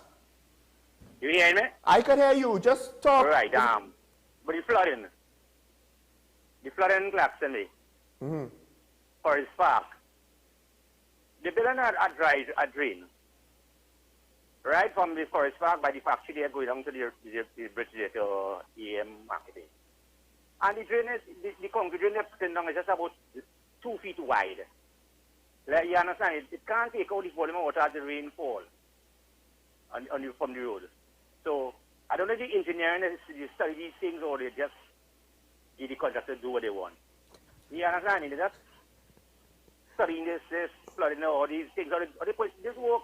When you're passing and watching, before the water falling water can't even go to pull the drain, can't pull it out. So I don't know what they're really doing. And one thing, the cause flooding, I'm not blaming people, developers. Now, I think we took a long time, the lago and the rice land, just to hold the water. But now, they're filling up the lago and the rice, and so we expect the water to go until it's doing development. You know, they're filling up the whole place. Concrete jungle again. So let's know. Okay, thank you very much. Thank you, caller. I like that last point. And this is why, you see, a lot of what happens with government is perception. Because at the end of the day, people in the media are not going to know 100% what's going on. People in politics, in power, are not going to have 100% perfect information, right? Everybody will kind of know their little corner of what's going on. So whether you're a crime reporter knowing about crime, or you're the Minister of National Security and hopefully you know a thing or two about what's going on with regards to crime, right? And so on and so on. The key point is, if the politicians are not going to have perfect information, the people aren't. So a lot of it comes down to how do we perceive things? And if we had better confidence in the Procurement Act, then there might have been a perception that maybe these issues with regards to corruption, with regards to contractors kind of doing their own thing. I mean, to be fair to the caller from Claxton Bay, Mr. Fisherman, the Prime Minister alluded to something similar going on with local government. Contractors getting paid for services even when the services aren't being rendered. Why do these things continue? So, people get away made in the country. Oh, I got to build a building, I ain't worried about drainage. I got to do things to impede drainage, right?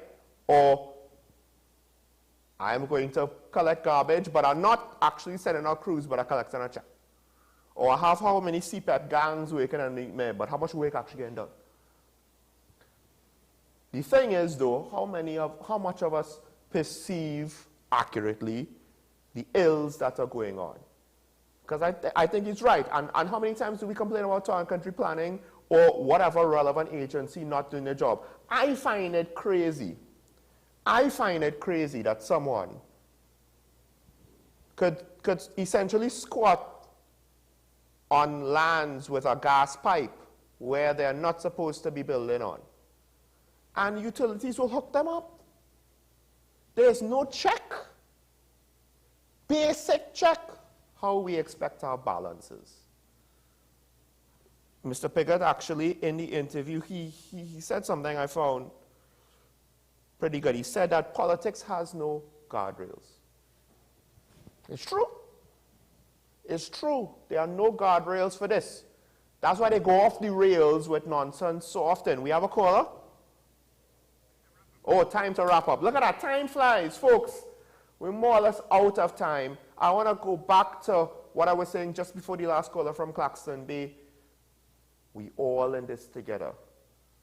We all in this together. The words from the survivor that he tried to use to rally the spirits of the unfortunate deceased in that oil pipeline.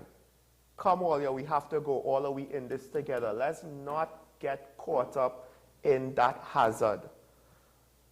Because trust me, we could end up rhetorically in a very similar situation if we haven't done so already. We all in this together. If you're in party A, well, you need party B.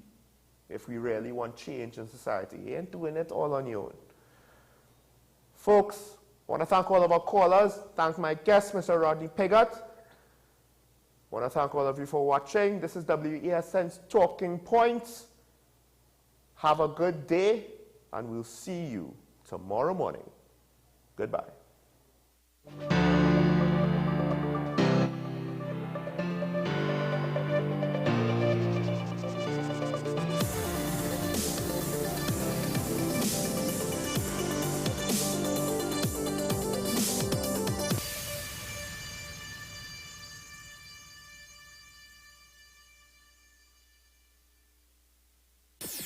WESN.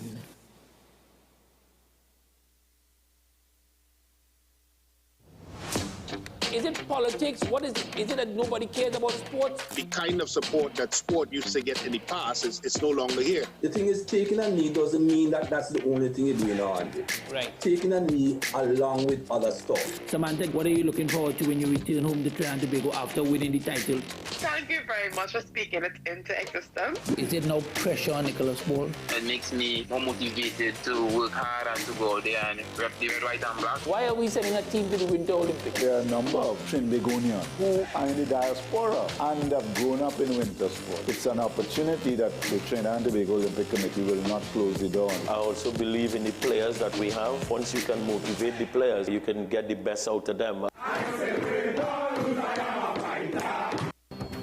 The issue, the continued rise in the price of flour and its impact on the cost of living in Trinidad and Tobago. How should we go about it? I want to ask you, what has been revealed to you about the state of vulnerability in the country because of this exercise and because of what we're going through? Is the government losing the war on the vaccine front? The discussion should revolve around the common good for the greatest number of people in Trinidad and Tobago. How do we inculcate a sense of respect and regard for people who may not be of your own political ilk or persuasion?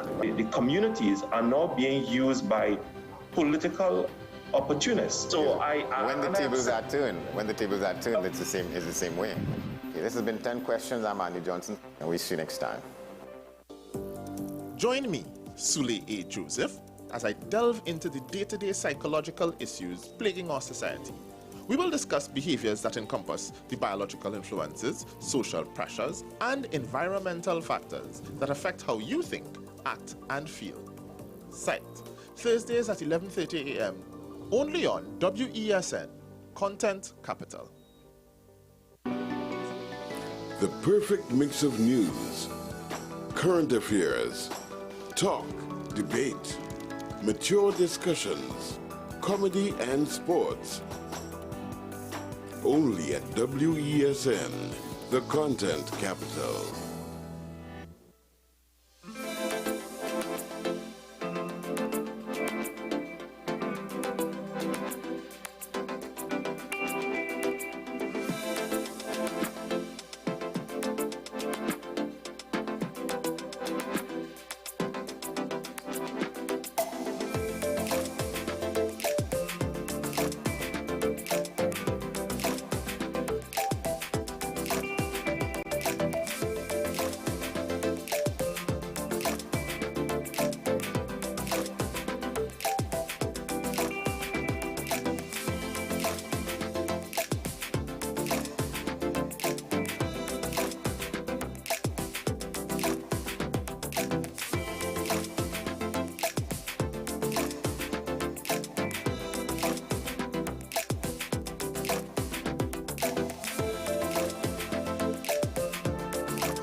So these aren't nuclear weapons. They do have tips which can pierce armor made of depleted uranium, which are mildly radioactive. But I don't know if you remember a while ago, the US was talking about sending them to Ukraine, and Vladimir Putin warned the UK not to do that. The UK, rather, excuse me, said that if it's sent depleted uranium shells, Russia would respond accordingly, whatever that might mean. And he said that it showed the West collectively is beginning to use weapons with a nuclear component. So again, that is manipulation. These aren't nuclear weapons, but it could start off that war of words again. And just on nukes, briefly, the Belarusian president, Alexander Lukashenko, has said that he would have no hesitation in using Russian tactical nuclear weapons if needed. They are set to be deployed, according to the Kremlin, in Belarus around the 7th to 8th of July. It might not be down to Alexander Lukashenko to press the button, but again, there's talk there of this nuclear component. A lot of people skeptical Russia would use these tactical nuclear weapons, but again, it's coming back into the discourse, and it's something we need to keep an eye on. Absolutely strong rhetoric, you might say, on both sides, Catherine. For now, though, our senior correspondent, thanks so much. Thank you. This fighting continues in the Sudanese capital, Khartoum, with airstrikes, artillery and gunfire ringing out. Since April then, Sudan's military and the paramilitary group, the Rapid Support Forces, have been locked in a violent conflict. Well, Sudan's Doctors Syndicate estimates that 860 civilians have been killed in the fighting. Last Friday, the warring sides agreed to a 24-hour ceasefire, but it ended at 6 a.m. on Sunday. Liza Kaminov with this report. The streets of Khartoum lie empty and desolate. Residents remain locked inside their houses as the battle between the country's army and paramilitary rapid support forces rages on. Despite a brief respite due to a ceasefire over the weekend, shelling and deadly fighting picked up again minutes after it ended. On the outskirts of the Sudanese capital, the town of Omdurman came under heavy artillery. Nothing was spared, like this house's facade damaged by shelling. How can people live in a city that is bombed and beaten and has snipers in the streets? There are no shops, no services, no markets. The ceasefire agreement allowed civilians in the capital to buy food and medicine, but with stocks running low, residents struggled to find essential supplies. Emergency services are also inaccessible. The Red Cross reports that only 20% of hospitals are still working. It's been almost 2 months now, and the humanitarian situation is very difficult. There's a lack of supplies, a lack of food, a lack of medicine. Even for the wounded and the injured, there's no possibility to help them. The conflict broke out on April 15th, displacing almost 2 million people, with at least 450,000 seeking refuge in neighboring countries like Chad and Egypt. The UN estimates the fighting has left 25 million people, the equivalent of over half of Sudan's population, seeking humanitarian aid. In the UK, Nottinghamshire police say 3 people have been killed. 3 others were hit by a van in connected incidents. The 3 hit by the van were injured and a man's been arrested on suspicion of attempted murder. Police, though, saying the investigation is still in the very early stages and that detectives are working hard to establish what exactly happened. A landmark climate case has opened in the US state of Montana. 16 young activists in total say they're suing the state for what they call inaction when it comes to protecting the environment. Well, the case is the first of dozens of similar lawsuits to actually reach trial. That trial is set to launch to last, I should say, a fortnight. Solange Mougin reports. It's here at the Lewis and Clark County Courthouse in Helena, Montana, that the U.S.'s first ever climate change lawsuit has gone to trial. Before District Judge Kathy Seeley, the 2-week trial is about whether or not Montana is sufficiently protecting the environment in the face of the climate crisis. There are 16 plaintiffs, all of them young residents. They say fossil fuel-friendly Helena has been approving permits that are against Montana's constitutional requirement to safeguard the environment. Known for its pristine beauty, the state has been hit hard by droughts, wildfires, drying rivers and shorter winter seasons due to climate change. But the state's assistant attorney general argued in court that the sparsely populated state has a small carbon footprint. Climate change is a global issue that effectively relegates Montana's role to that of a spectator. The state tried unsuccessfully to get the case thrown out of court prior to trial, arguing that pushes to curb climate change should be dealt with at the legislative level and not in the courts. For the young plaintiffs, though, Montana, with its vast coal reserves, must be held accountable for its support of the fossil fuel industry.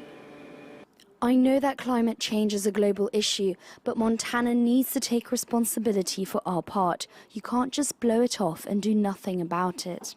The case could set an important precedent with other lawsuits, according to the nonprofit Oregon law firm Our Children's Trust. It's backing the Montana youth in their case, as well as other young Americans seeking climate justice.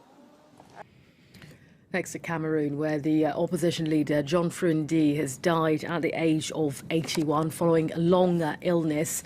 Mr. Frundi was the president and founder of the Social Democratic Front Party.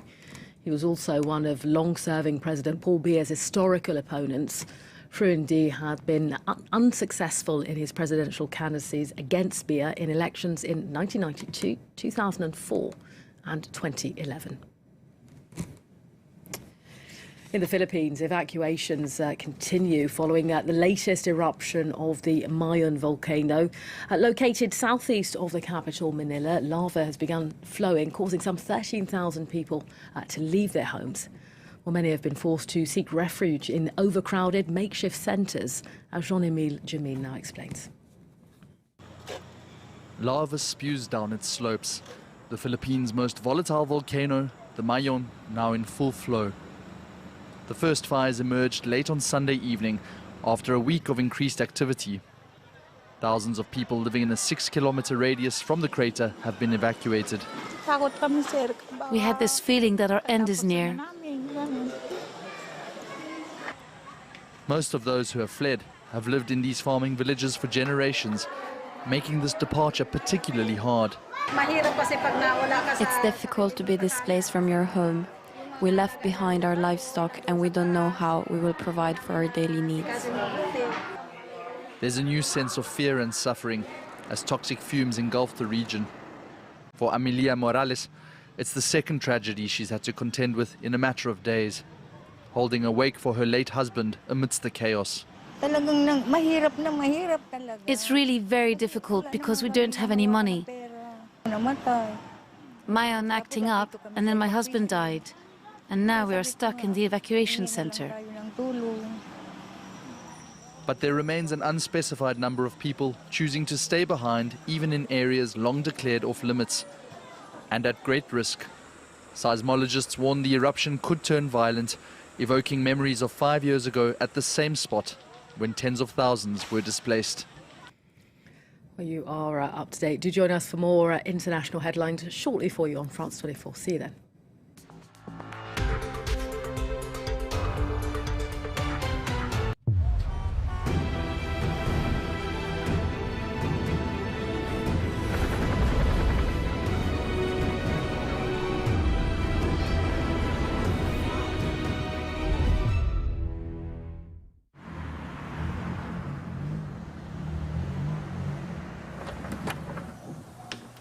Assalamualaikum.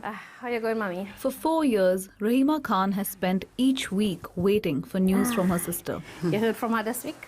What message she sent this week? Rahima Khan's sister and her 5 children are detained in the Roj camp in Syria. Every week, my sister sends us a voice note. She uses the authorities' phone. And my niece, she comes, she's excited. She wants to send a message also. Please, I want to talk. Assalamualaikum, Nani. Nani, I love you plenty. Where all are these children? I want to go back home and see all our Yeah. In 2014, her sister left Trinidad for Syria. Like her, more than 130 Trinidadians have joined Daesh between 2013 and 2016.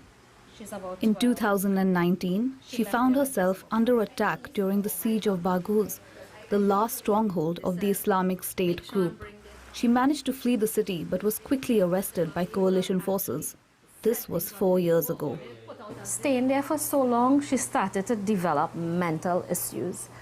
So I think she has PTSD. Her mind just goes. She doesn't even know herself. She loses her memory. She doesn't even know her kids. Rahima Khan is worried about her sister's health, so she has decided to do everything possible to bring her back to Trinidad. Her mother, who wishes to remain anonymous, still hopes to finally see her daughter and grandchildren again.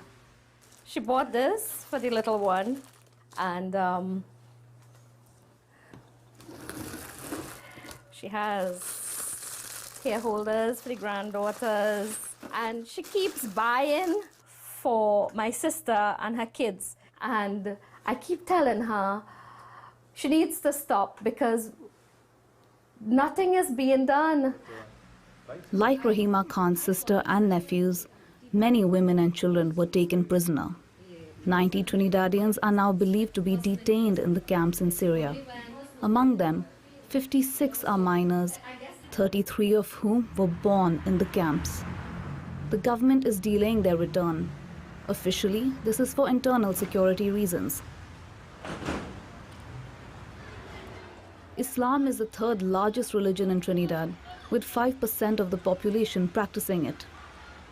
Fuad Abu Bakr is one of the leaders of the Jamaat al-Muslimin. This organization promotes the more social and political aspects of Islam. It was founded by his father, Yasin Abu Bakr, who is known to have organized a coup in 1990. In the 1970s, the Jamaat al-Muslimin was the heart of the anti-colonial movement by Afro-Caribbean communities. There was a period of, reawakening and consciousness in the Caribbean, Black Power movement that would have spurred Africans to just re-recognize their roots and their religious roots as well. And a lot of individuals would have reverted. We don't really say convert, we say revert to Islam. For Fuad Abu Bakr, it is the same ideology that may have pushed some of his compatriots to follow the propaganda of the Islamic State group. They went for better. They went for this utopian idea. There was this establishment of an Islamic State.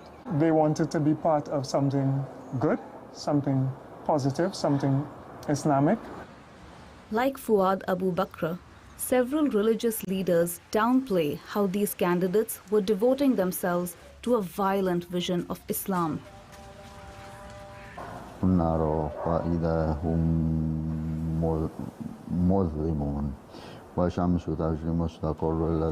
Umar Abdullah is a former member of the Jamaat al-Muslimin.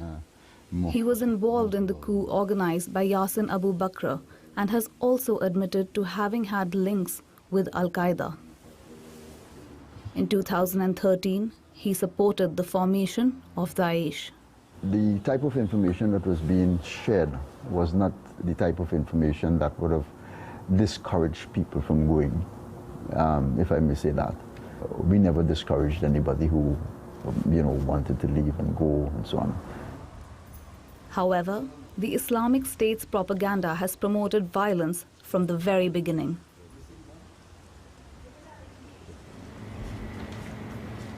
This woman suffered the terrors of Daesh. To keep her anonymity, she calls herself Solange. In Raqqa had a lot of bombing and killing, and the ISIS police, they were very strict and they always severe in all their punishments. So you always have to listen. Always have to listen. Otherwise, you could be placed in prison, or you could be killed. After managing to flee, she returned to Trinidad with her 2 children. Really? With the help of her lawyer, she initiated legal proceedings so that her Syrian-born son could obtain Trinidadian citizenship. On the 13th, actually, we're supposed to get the affidavit and the certificate of citizenship for his son. 13th? Solange says she was tricked by her husband, who made her believe that he had signed a football contract in Turkey. But she eventually ended up in Syria, subject to the rule of the Islamic State. I asked my husband to come home, and he was against. He took me to the court. If you don't want to be there, that means you're a spy. And the guy told me that I could get my neck cut off. They could kill me for that. And I started obeying the rules and thinking about trying to escape. Solange finally escaped and reached an area controlled by Turkish forces. Once she was a refugee, she contacted her consulate. Evidence of her escape allowed her to be recognized as a victim of Daesh. She was repatriated in 2016, but her return to normal life was challenging. I removed my hijab because I was victimized when I came back home. I see it as very unfair because a lot of people make mistakes. Sometimes it's not even your fault. Like most of the women who I met out there is based on their husbands. They didn't even know where they was going.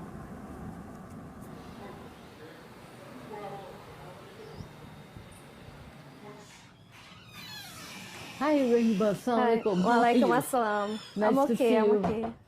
Nafisa Mohammed is fighting for these women. This former member of parliament helps Rahima Khan in her efforts to bring her sister back. Together, they spread the word about the difficult living conditions of women and children detained in Syria. We have a child that is, the youngest is 3 years old, that was born in the camp over there. The only life that child knows is growing up in a tent.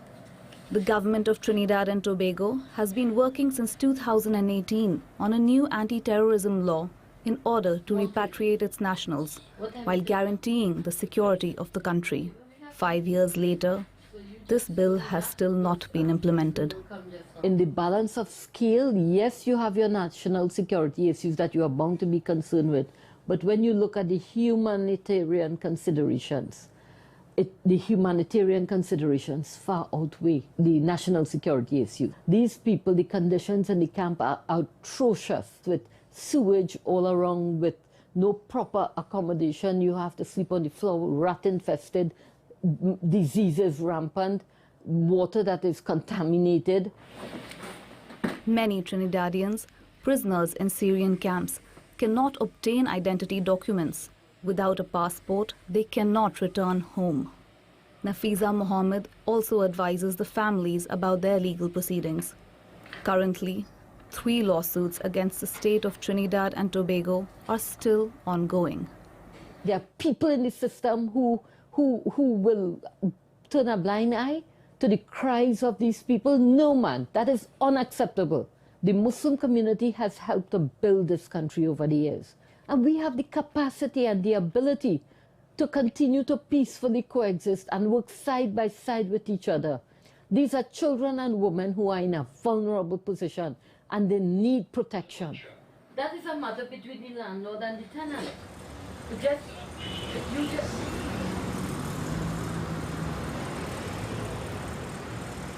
In 2019, the return of Felicia Perkins' children became a major media event.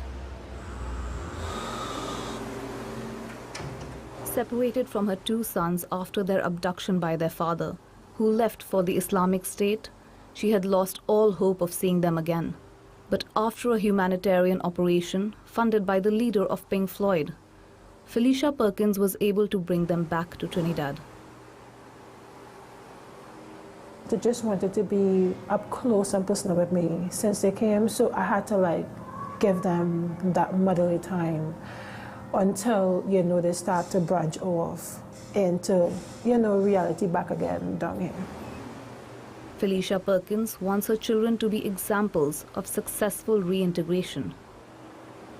They've seen a lot of things, a lot of dead bodies, people being blown up. It's traumatizing for children. All they want to do is just live normal, be normal, not be crucialized or ridiculed because of something that happened that they had no control over.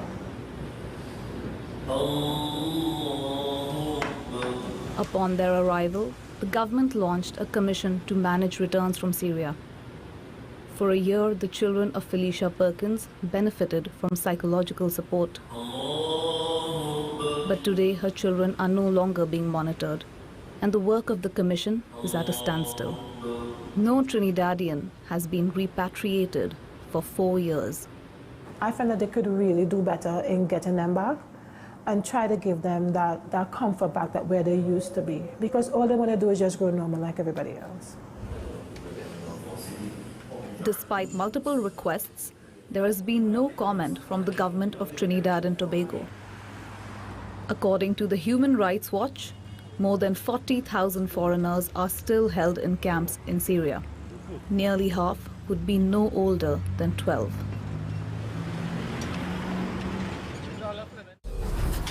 From North America to the southern tip of Patagonia, join us for a look at the latest political, economic, cultural and social news from the Americas.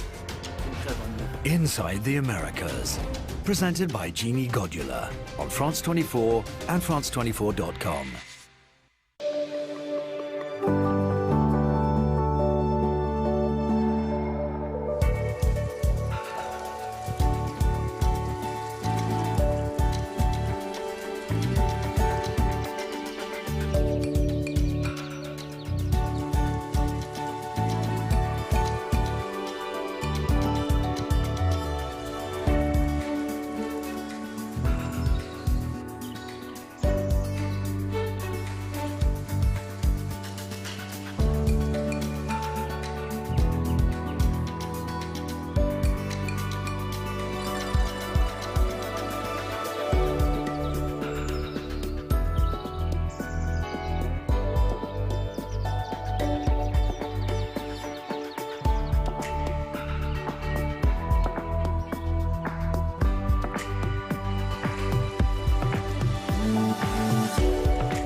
WESN.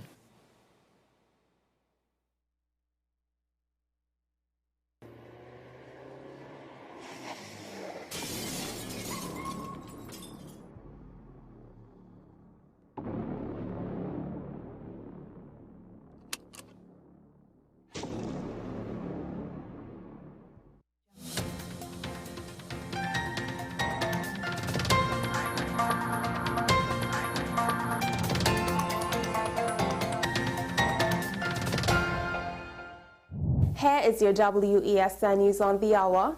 I am Sira Ali. Thanks for joining us. Here are the headlines. U.S. to assist the region in the fight against crime. Work permit exemption granted to Venezuelan nationals to be extended. Social Development Ministry launches a suicide hotline. Regionally, house break-ins on the rise in the British Virgin Islands.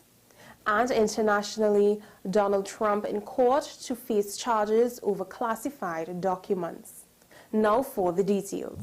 Prime Minister Dr. Keith Rowley believes the region made inroads with the United States to assist with fighting crime and cut the flow of illegal guns coming into the country.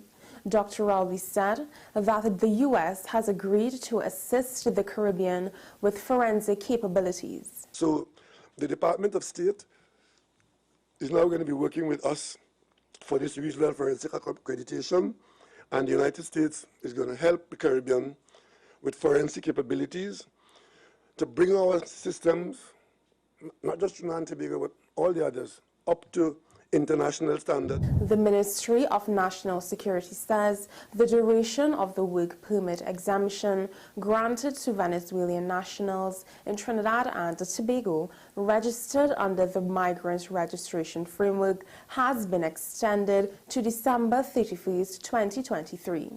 Registered Venezuelan nationals who were issued with the minister's permits and migrant registration cards are invited to visit the relevant Immigration Division Enforcement Unit office during the period of June 20th to July 28, 2023 to process their extended permits and update their registration cards. The Ministry of Social Development and Family Services is set to launch its suicide prevention hotline.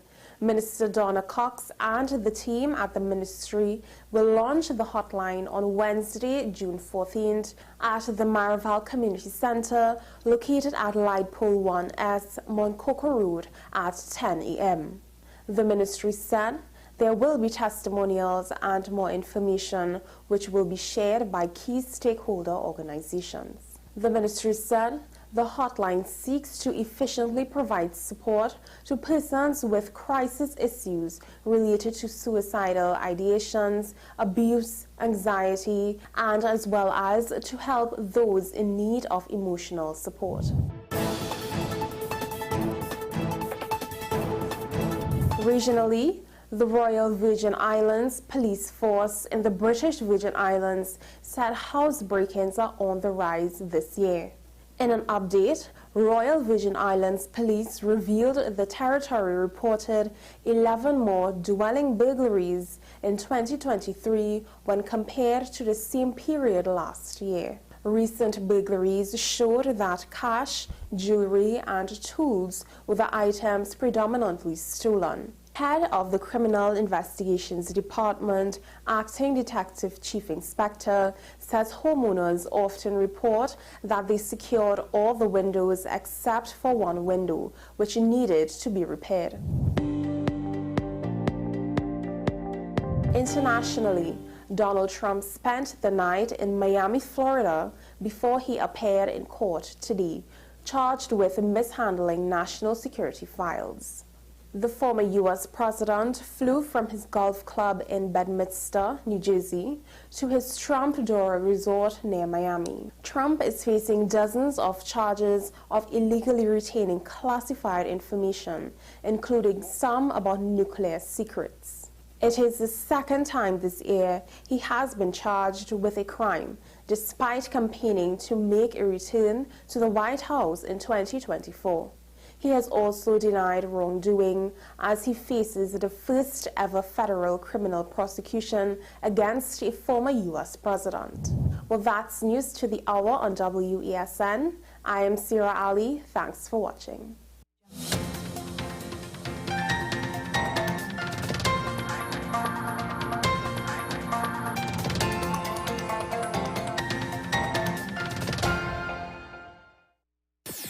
WESN.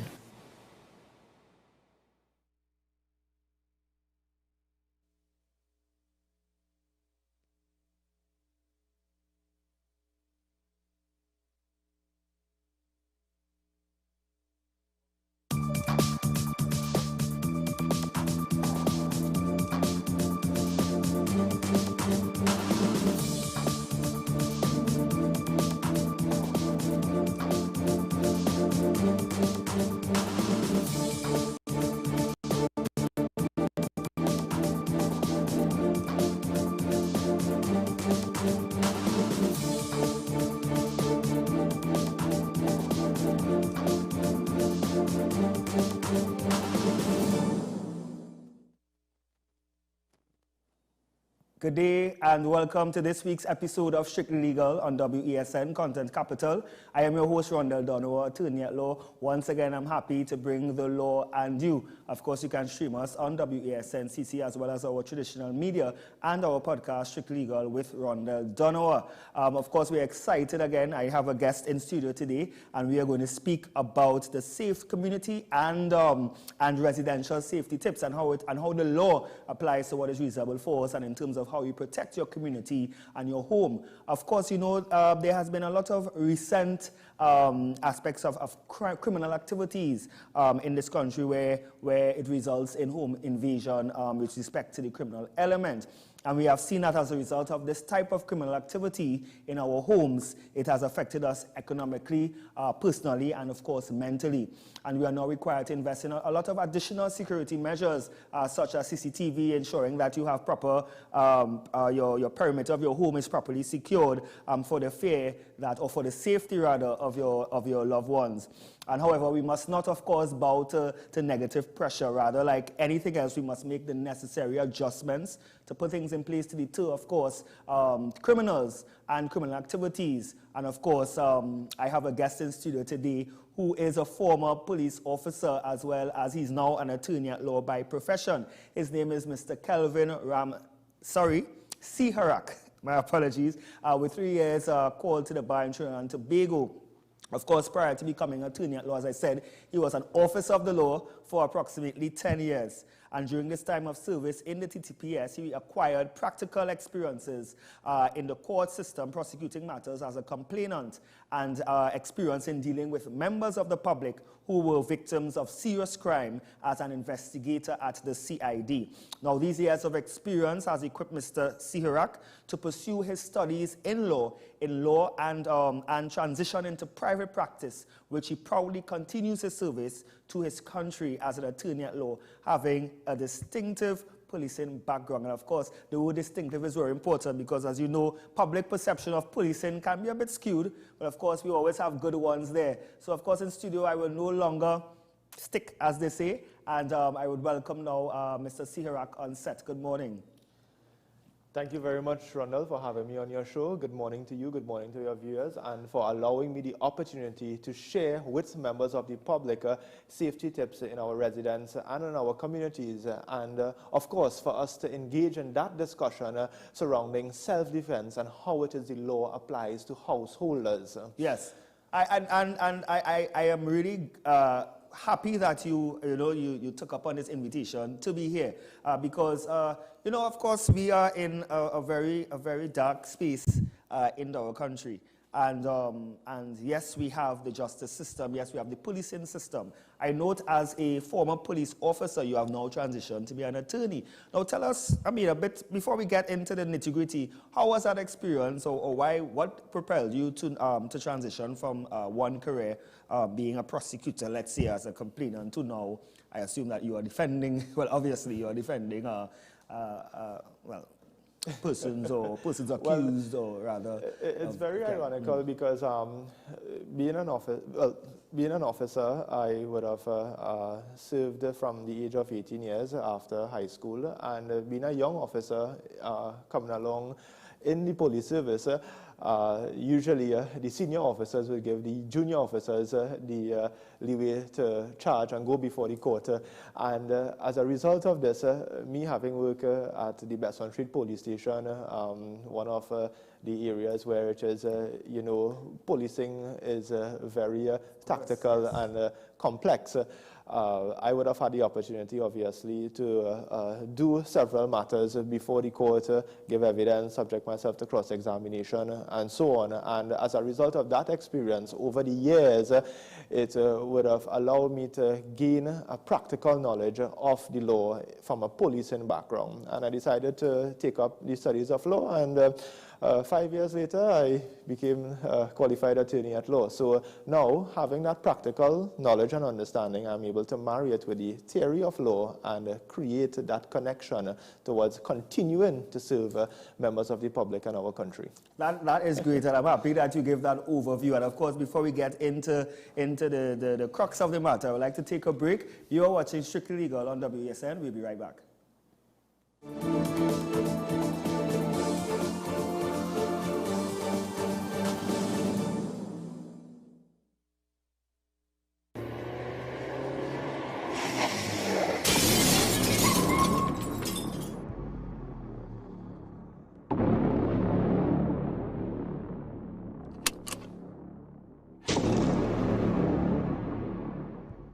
With society plagued by a host of issues, with debates surrounding our urgent concerns falling short, with questions of our future not always being answered.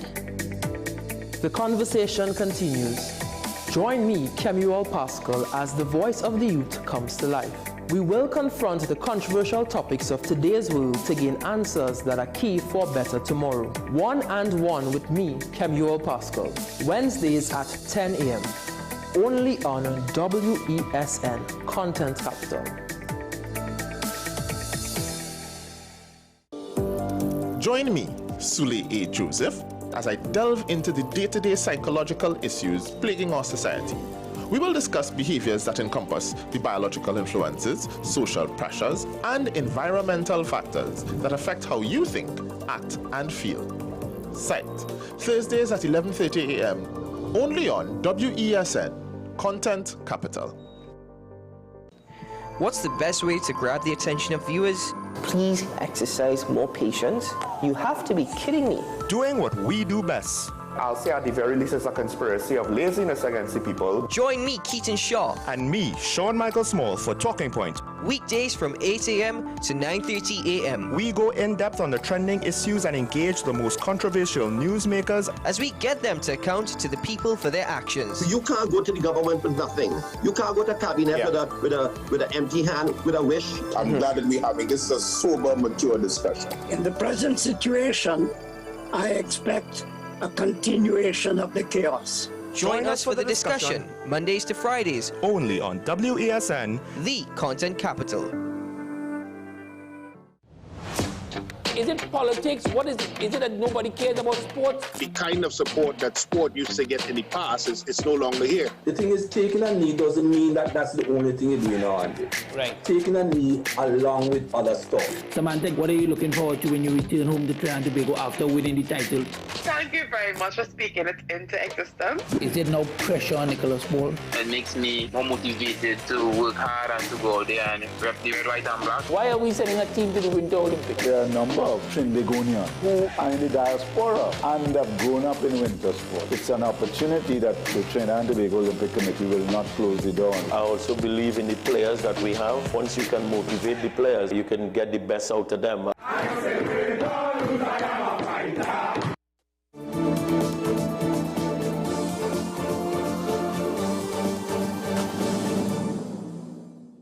Welcome back to Strictly Legal on WESN Content Capital. I'm with my host, Mr. Kelvin Siharak, and we are speaking about community, basically tips and residential tips for crime prevention. And of course, before you were giving us an overview of your background, etc. Now, in many communities, there are what you call a lot of community groups, right? A lot of watch groups, etc. And of course, this is designed really to assist in the community looking out for each other as a watchdog to prevent crime. Now, obviously, as a former officer, as well as, as your experience, can you just go into detail as to the need or the importance of community-type watch groups? And of course, what can they do further to assist in sort of crime prevention? Well, Ronald, I'm sure that you would agree with me. Presently, we are faced with an upsurge in home invasions in Trinidad and Tobago. Just yesterday evening, I was looking at a video online where it was a lady was driving into her home, opening her remote control gate, and entering into her home. And after she closed the gate, the perpetrator jumped the wall, didn't even enter while the gate was open, jumped the wall, drew for his tool of trade, firearm, and apparently engaged the householder and then exited. And then up to most recently, last night in Tobago, elderly gentleman, there was an intruder at his door knocking, and when he went to answer it, he was shot and killed. So there has been an upsurge, and as you had said earlier, the economic effects as well as the psychological effects is dominating residents at this point in time in our country, and it has far-reaching circumstances in terms of the level of trauma that we have to deal with. May it be we are victims of a home invasion or crime, or we are just looking at these videos or reading these articles, I am sure that it will have some sort of traumatical effect on our minds. But and the thing is, we are so now desensitized to crime. Like, for instance, anytime you see crime news, like I try not to look at it because every day something. And of course, we become so desensitized that if you see a murder, it's a next murder, right? There's no emotion. People are just going about their daily lives because what can you do again, right? And of course, you know, we've seen all these CCTV images from homes, right, where persons have their property secure. They have automatic gates. They have CCTV cameras. I mean, thankfully, the person in question yesterday had dogs. Right. So the dogs rushed the individual, which was a good, I mean, obviously that's a good thing, and you can get into detail as to, yes, we have all these things, but is it enough in terms of securing yourself and your property from, let's say, home invasion, etc.? Most certainly, and I think most communities and persons would have already started the initiative of implementing safety tips and use of the air horns, right? We have seen how effective this can be in certain communities. However, there are things which we can reinforce to reassure the members of the public that the continuous assessment of your home, the exterior structure, the interior structure, your vehicles, your neighbors, your community, the locality that you live in, we can reinforce these tips so that persons and members of the public are conscious of how it is they provide layers of security to deter and prepare for a home invasion if it is the situation may arise. So let's start with the protection of your structure, of your exterior, of your structure. Give us some tips as to how can homeowners or persons who are renting or whomever can secure from at least the exterior point of view going up to the interior, etc. What I believe is that we must look at it from first and foremost, the locality, because some persons may live in rural areas, others may live in urban and suburban areas. Now, in your rural areas, we know that your neighbor might be a mile or a quarter mile away, and it is heavily forested, or depending on the use of the land, may it be agricultural use or the rearing of livestock, there may not be any perimeter fence. So usually the structures might be open. It might consist of a wooden structure, let's say living close to the coastline, or it might be partly wooden or partly concrete or concrete.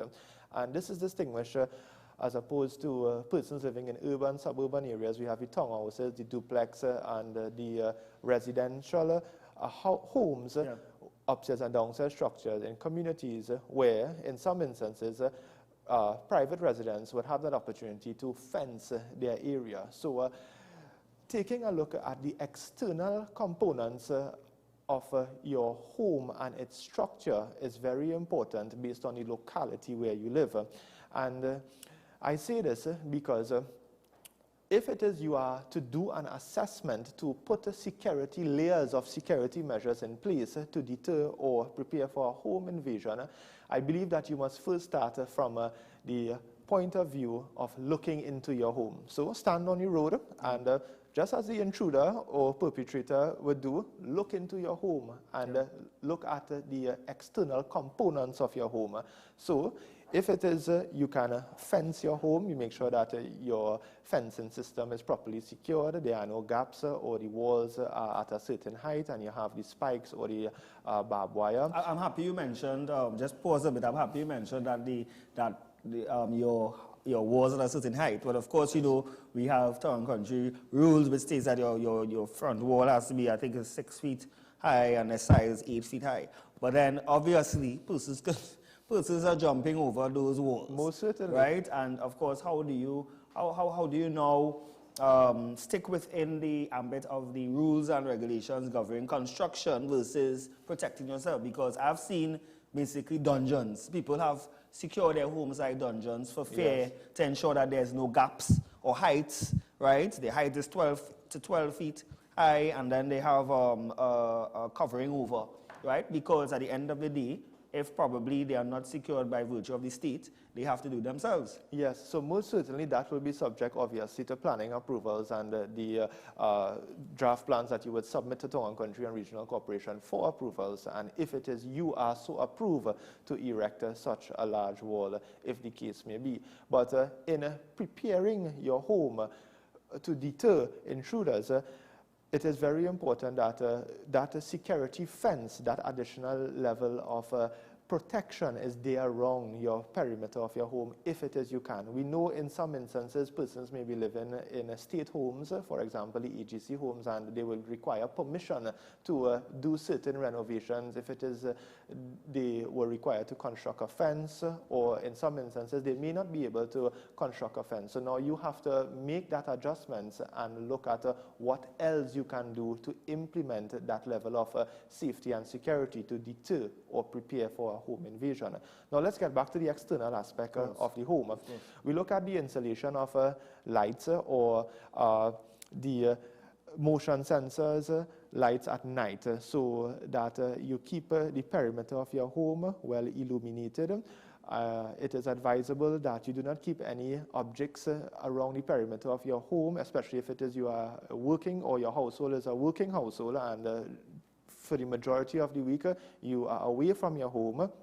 You would want to store these things in a safe place so that these objects are not used to break into your home and gain entry. Also, it is advisable, and I'm sure everyone would agree, to invest in that CCTV camera system, alarms and monitoring, motion sensors. That gives you a sense of peace of mind, as well as it puts you in that strategic advantage of being able to see if it is an intruder enters your premises and that motion sensor camera takes it up, you know what is the next step that you are required to do. So the CCTV cameras are always a means of having that advantage over the intruder. And of course, there are other issues where CCTV cameras are not cheap, right?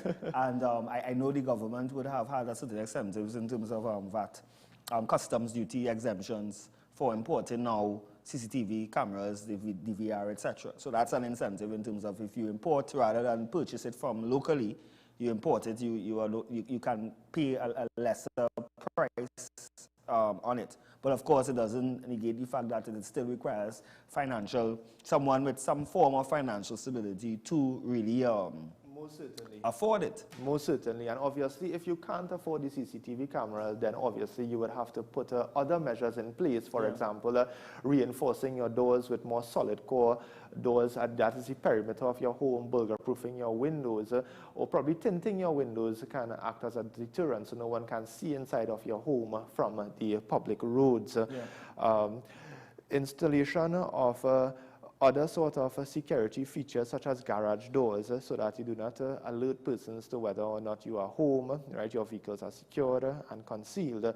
These are initiatives that can be implemented to create that first level of security towards the external aspect of your home. And before we move on, I would like to mention something. The garbage that we dispose, the trash that we dispose, we must be conscious of it, because especially around Christmas time, we might get the PS5 for Christmas, the new MacBook Pro, or a new television, and so excited and taking it out of the box, you just take the box and throw it by the garbage for collection. You see that a lot. Exactly. You know, so what persons purchase. Exactly.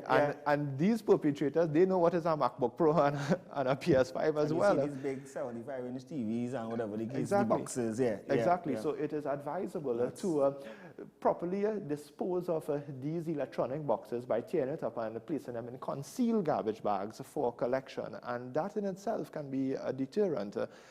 You know, that is a very, very important exactly. that I myself did not even think about, because obviously you're trying to save, one, you're trying to save the environment, two, certain stuff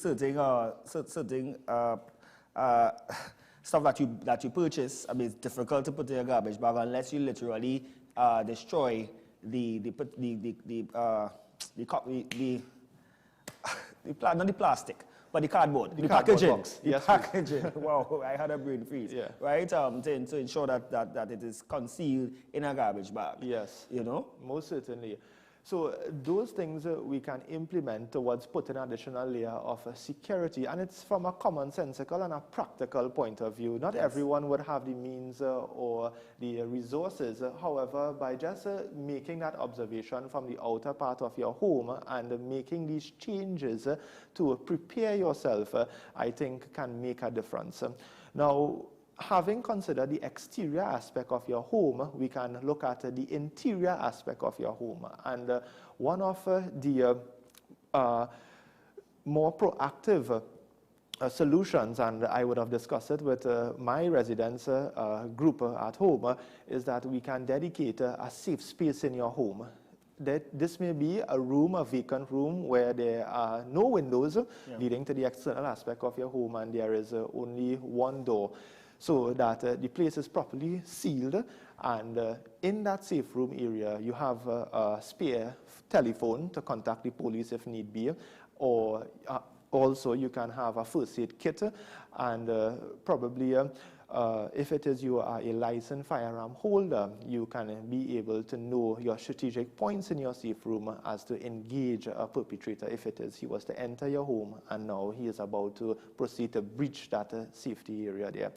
In addition to implementing a safe area in your home, right, you can also designate responsibilities for members of your household. So if it is you are living with an extended family, you can assign them roles and responsibility in the event that an intruder may enter into your home and is now about to perform some sort of criminal act against you or your family. So one householder might be responsible for keeping a lookout, maybe on the camera system, the DVR system. Others might be relating to the police or communicating in the WhatsApp group, a description of the person, as well as the whereabouts of the person, where it is he is in your home or in the near vicinity.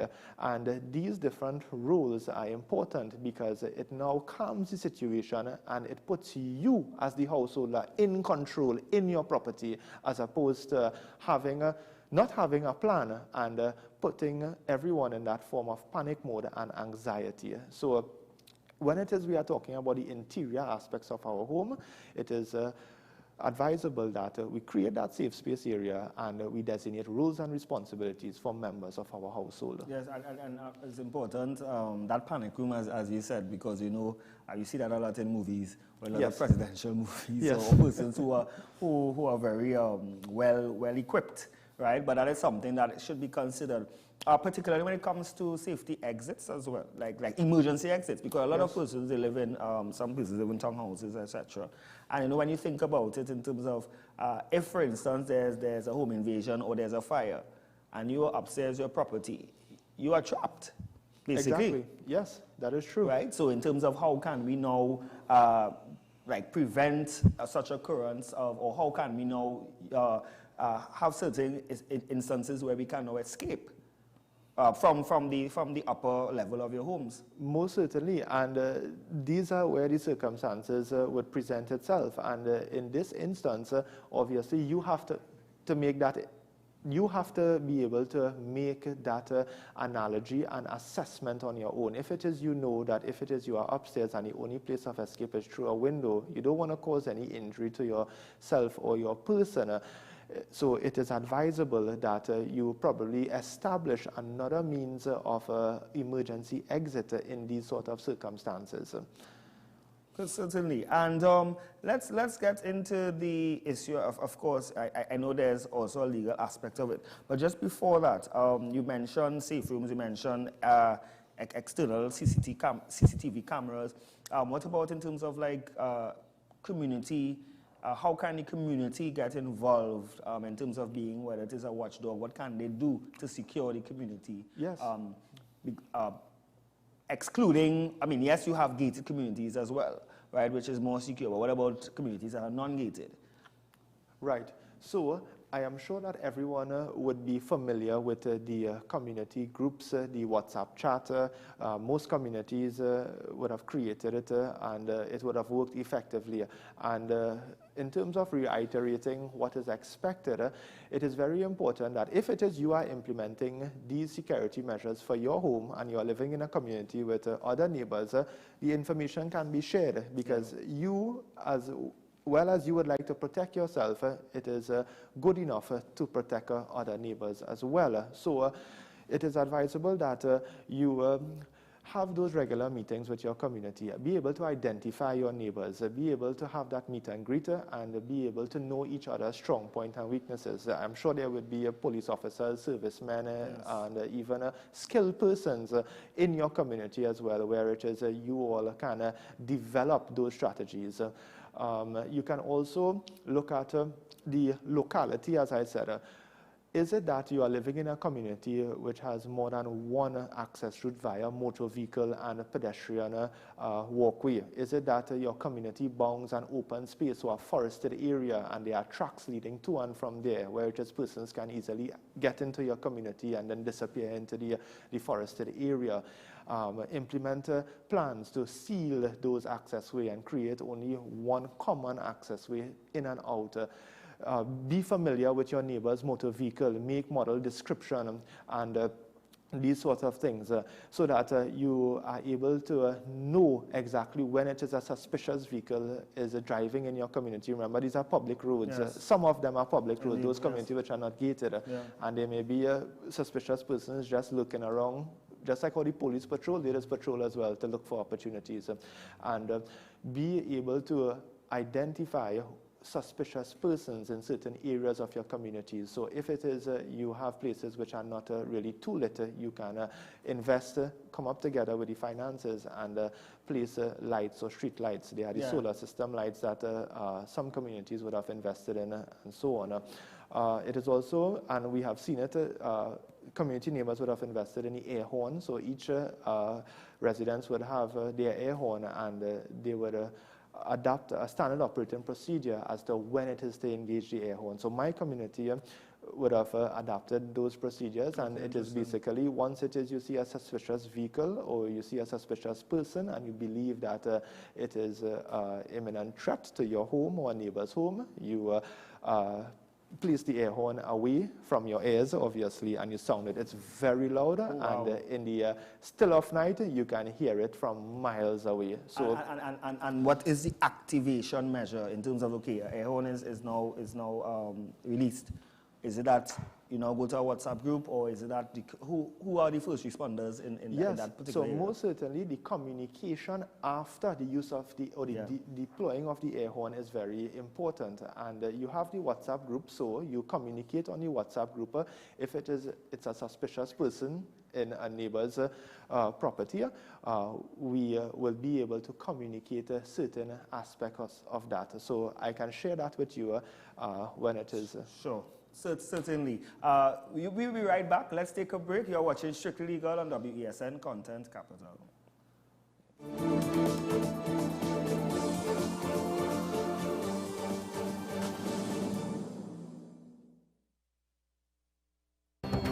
The issue, the continued rise in the price of flour and its impact on the cost of living in Trinidad and Tobago. How should we go about it? I want to ask you, what has been revealed to you about the state of vulnerability in the country because of this exercise and because of what we're going through? Is the government losing the war on the vaccine front? The discussion should revolve around the common good for the greatest number of people in Trinidad and Tobago. How do we inculcate a sense of respect and regard for people who may not be of your own political ilk or persuasion?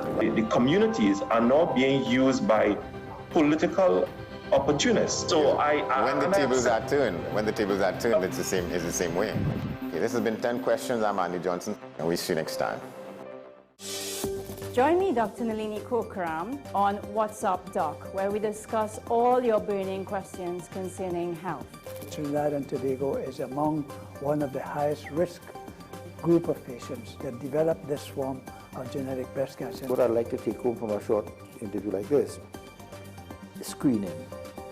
You must screen. Because it's silent. It's silent. Yeah. And because it's silent, you don't know it's there. What's Up Doc, every Tuesday and Thursday on WESN Content Capital.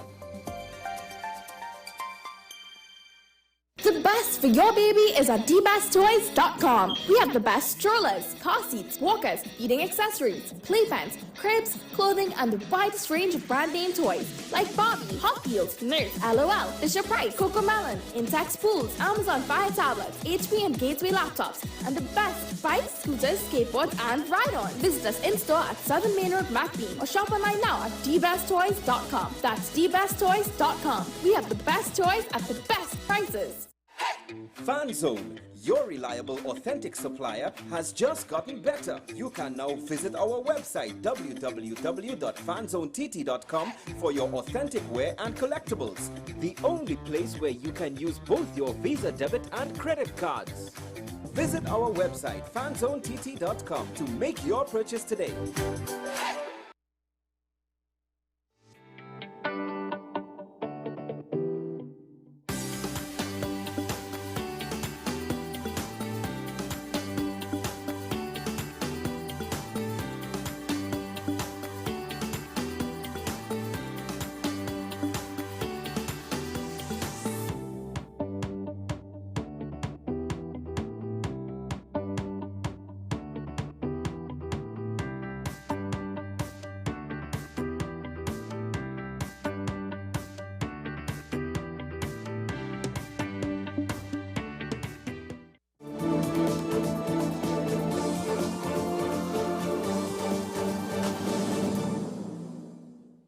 And we are back on Strict Legal with Mr. Kelvin Siharak, attorney at law and former police officer, speaking about community and residential tips and how it applies to, of course, keeping yourself safe in the ambit of the law. Now, we will be taking some call-ins, of course, if you are viewing, and our numbers are 628-4578 or 623-9376.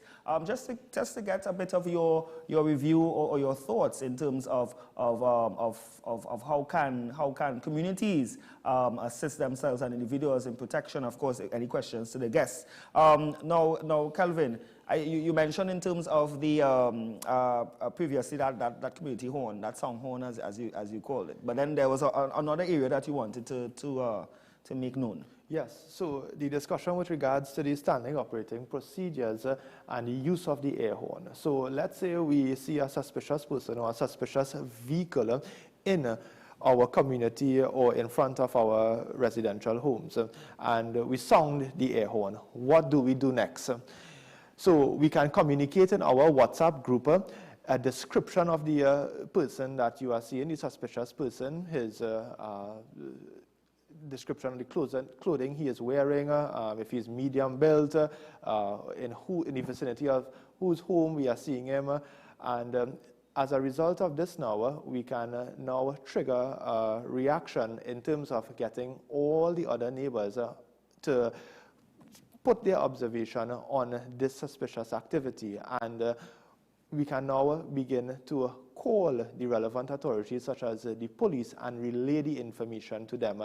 And relaying the information to the police is very critical as to how it is the police will respond to this particular threat. So it is very important that when it is you call the emergency services, you obviously speak clear and you be precise as to what information you are giving. So you can inform them of your name, you can inform the police that you live at so-and-so address, you have a community group in place, a WhatsApp group, you have now sounded your air horn, and the police are well aware of these things within the community. So they would know, once it is an air horn would have been sounded, what is your reaction? The emergency response obviously will be quicker.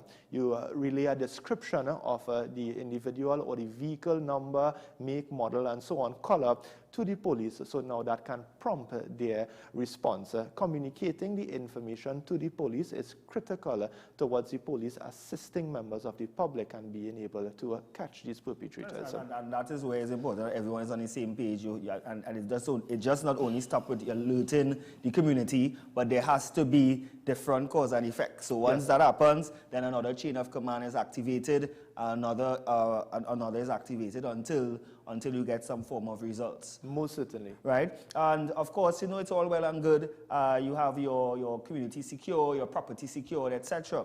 Now, when it comes to when it comes to capturing that perpetrator now, in terms of a citizen's arrest. Right. Just provide us with the Trinidad and Tobago laws relating to whether or not a citizen arrest is indeed legal. Right.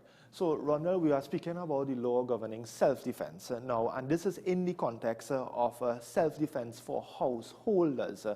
Now, self-defense is regulated by the common law in Trinidad and Tobago, as opposed to the UK, where it is codified in statute, as well as the United States of America. We have a well-established common law precedent for self-defense as it pertains to householders.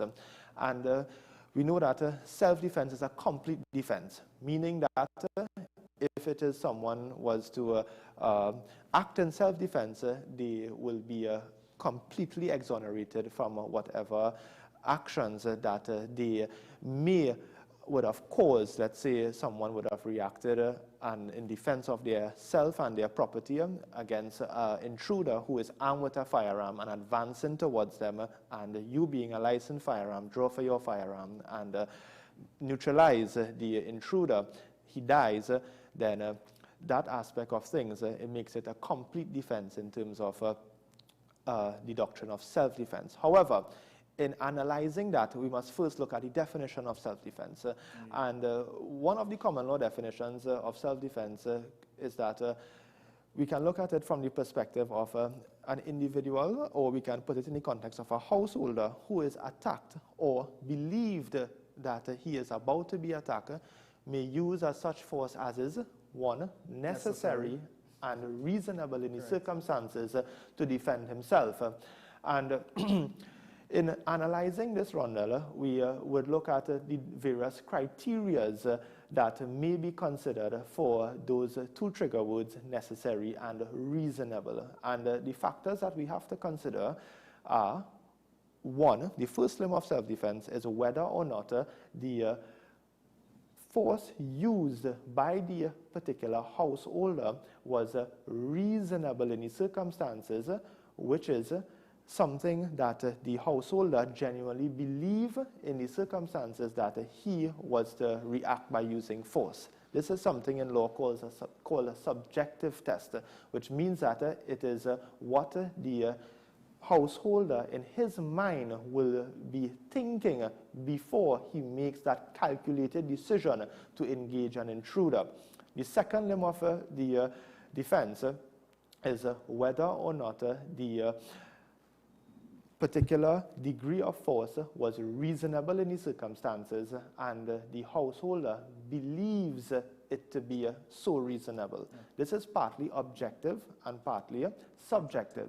It is objective in the sense that what would a lay person, or as we say, a reasonable person in the same circumstances presented with the same situation as the householder, react or do in the present situation. Yes. And it is also subjective in terms of the householder must believe that the degree of force that he is using is enough to neutralize the particular threat that is before him. Now, with that distinction being drawn with the first and second limb of self-defense, there is also the aspect of the degree of force being proportionate. And we must now consider this in terms of whether or not the defense will be able to be applicable to you in certain scenarios. Now, there is a distinction, and I can put it on a spectrum test.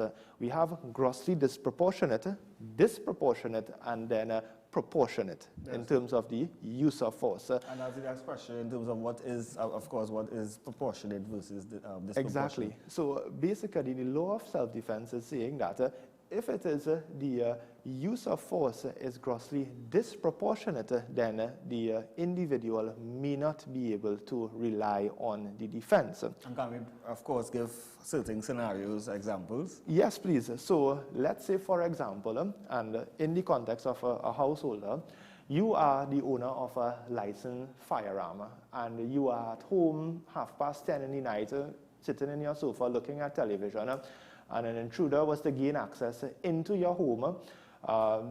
And he is so quiet, he makes his way up the stairs, opens one of your bedroom doors, steals jewelry, coming down back. He saw the keys to your car, take up the car keys. Now, whilst walking out of your home, he stumbles on a chair, and this alerts you. You quickly raise up from your sofa, and you see him running out of your home, and he is now jumping your wall.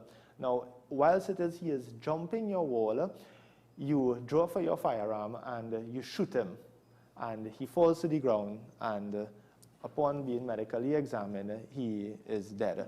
So in this circumstance, we look at whether or not the force used was necessary and reasonable in the circumstances, and if so, was it disproportionate, grossly disproportionate, or the force that you use to defend yourself and your family was proportionate in the circumstances. And if it is this situation presents itself and you are seeing, yes, he is an intruder, or he would have stolen from you, but he is now making an escape, you would have now activated deadly force. And in activating deadly force, you must have that decision being made in your mind that you are being greeted with deadly force. And if it is you in your mind thought to yourself that you are being greeted with deadly force, then you will be justified by drawing your firearm. But in this circumstance, there was no use of, well, deadly force, or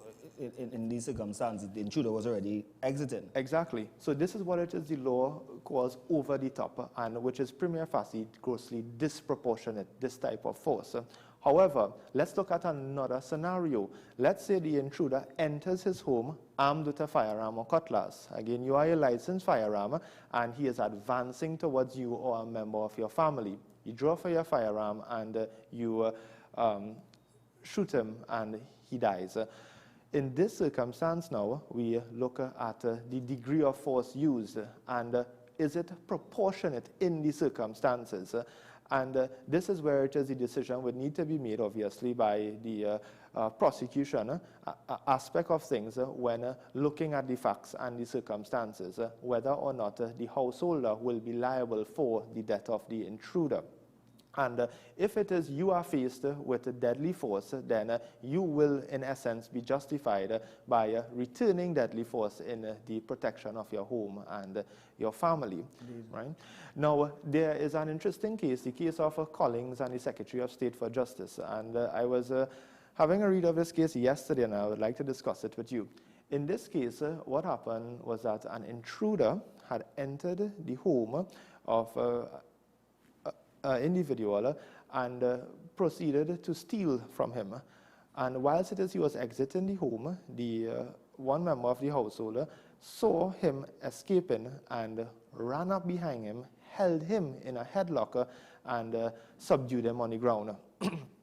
The individual wife called the police, and the estimated time of arrival for the police was 10 minutes. But during that time, that 10-minute window, the householder had the intruder in a headlock on the ground for 10 minutes. And there was a struggle between the householder and the intruder.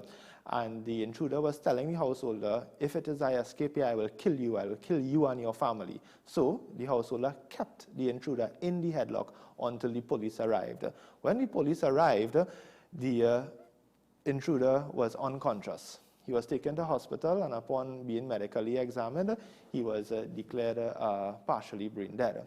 Now, there is the issue as to whether or not the householder would have acted in self-defense in these circumstances. And this is where the analogy comes in, in terms of whether or not he genuinely believed that it was necessary in these circumstances to use force to defend himself, and secondly, whether or not the degree of force used was reasonable in these circumstances. Remember, if it is, the degree of force is grossly disproportionate, then the defense of self-defense is not available.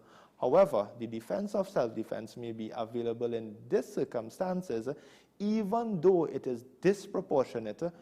Once it is, it was reasonable. So, if it is, although there was a headlock on this intruder for 10 minutes, but the circumstances was that the intruder was saying, if it is you let me go here, I would kill you I would kill you and your family. Now, those circumstances could give rise to you continuing to subdue the individual by whatever means necessary in the circumstances. And this is where it is a decision would have to be made based on the proportionality aspect of the defense of self-defense to determine whether or not the force, even though disproportionate because the intruder suffered brain damage, was enough to exonerate him from being liable for any sort of personal injury or criminal liability.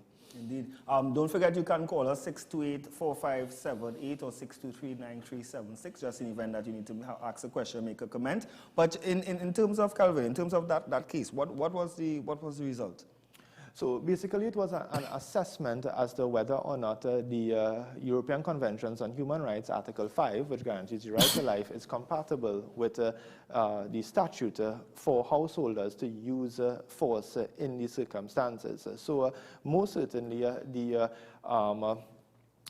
householder would have been guaranteed the self-defense, yes, would have been guaranteed the doctrine of self-defense for his actions.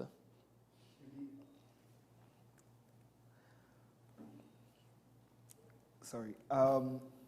So therefore, in terms of someone who, as you said, would have used a weapon, and now they're using their person, meaning their bodies. Their hands, yes. Right, their hands, or whether it is their feet or whatever the case is.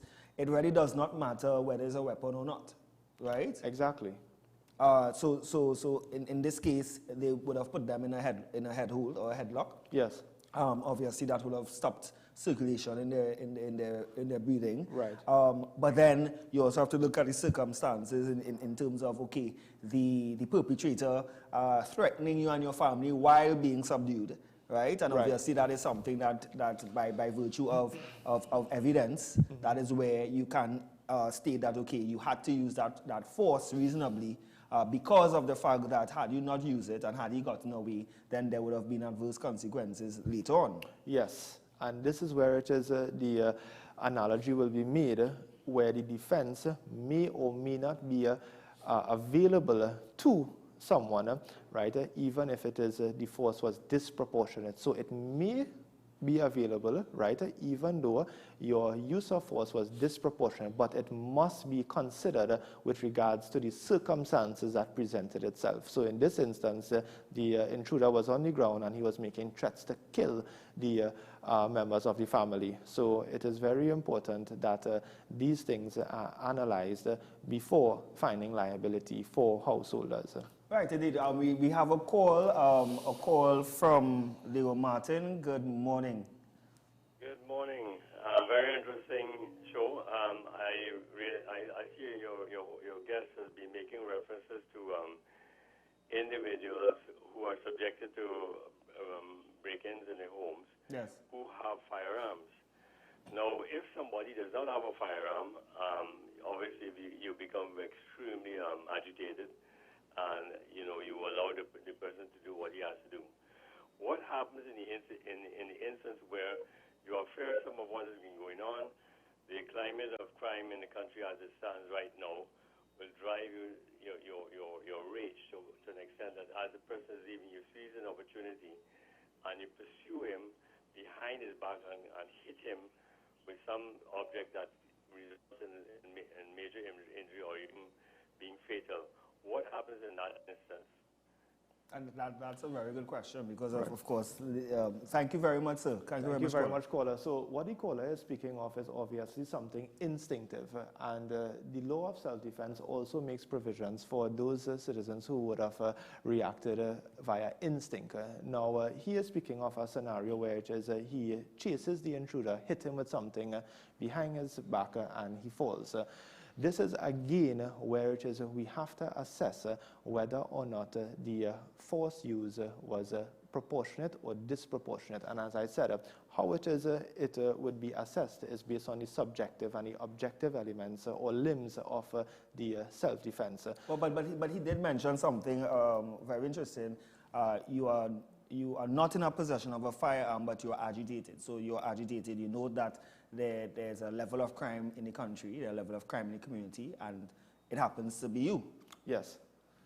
Therefore, the subjective test, okay, what is a reasonable force in the circumstance? Exactly, so you must... Particularly, let's say, particularly if this is not your first home invasion, but your second.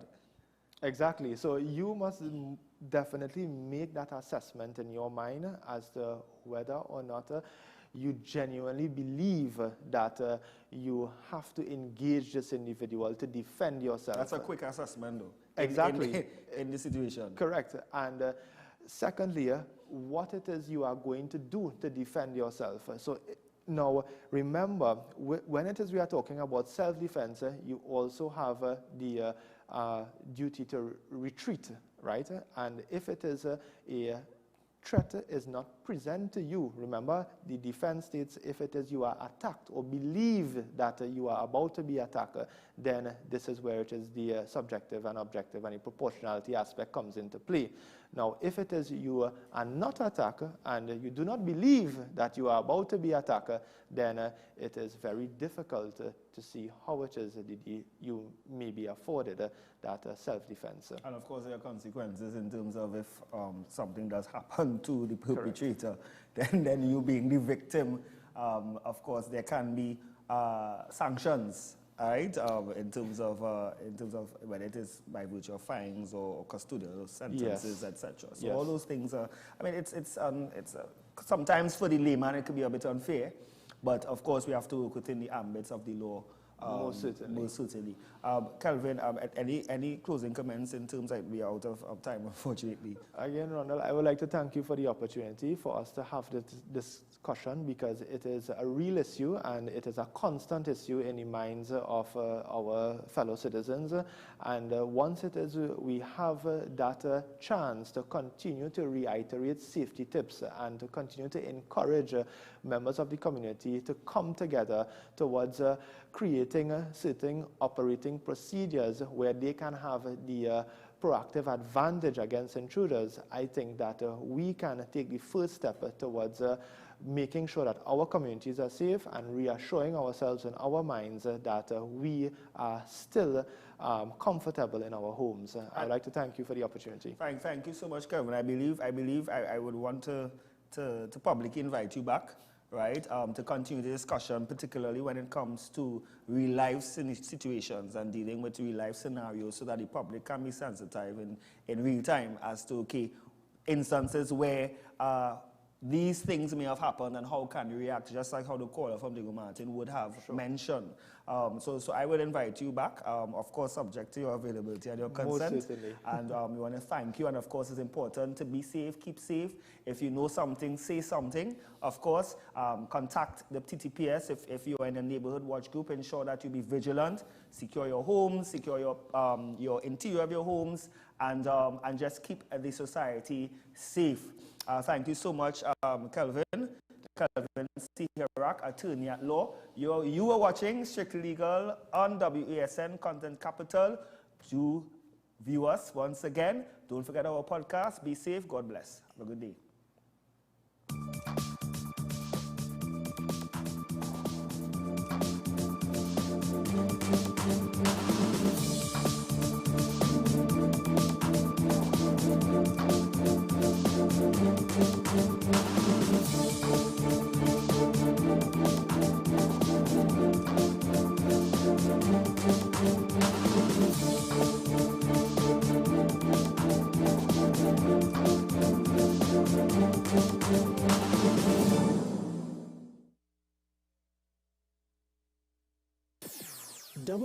WESN.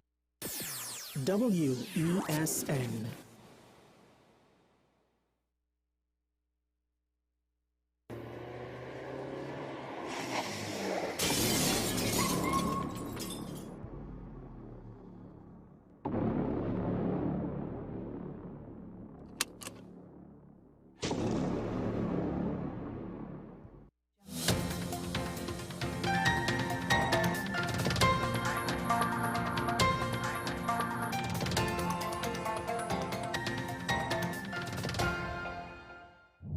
is your WESN News on the Hour.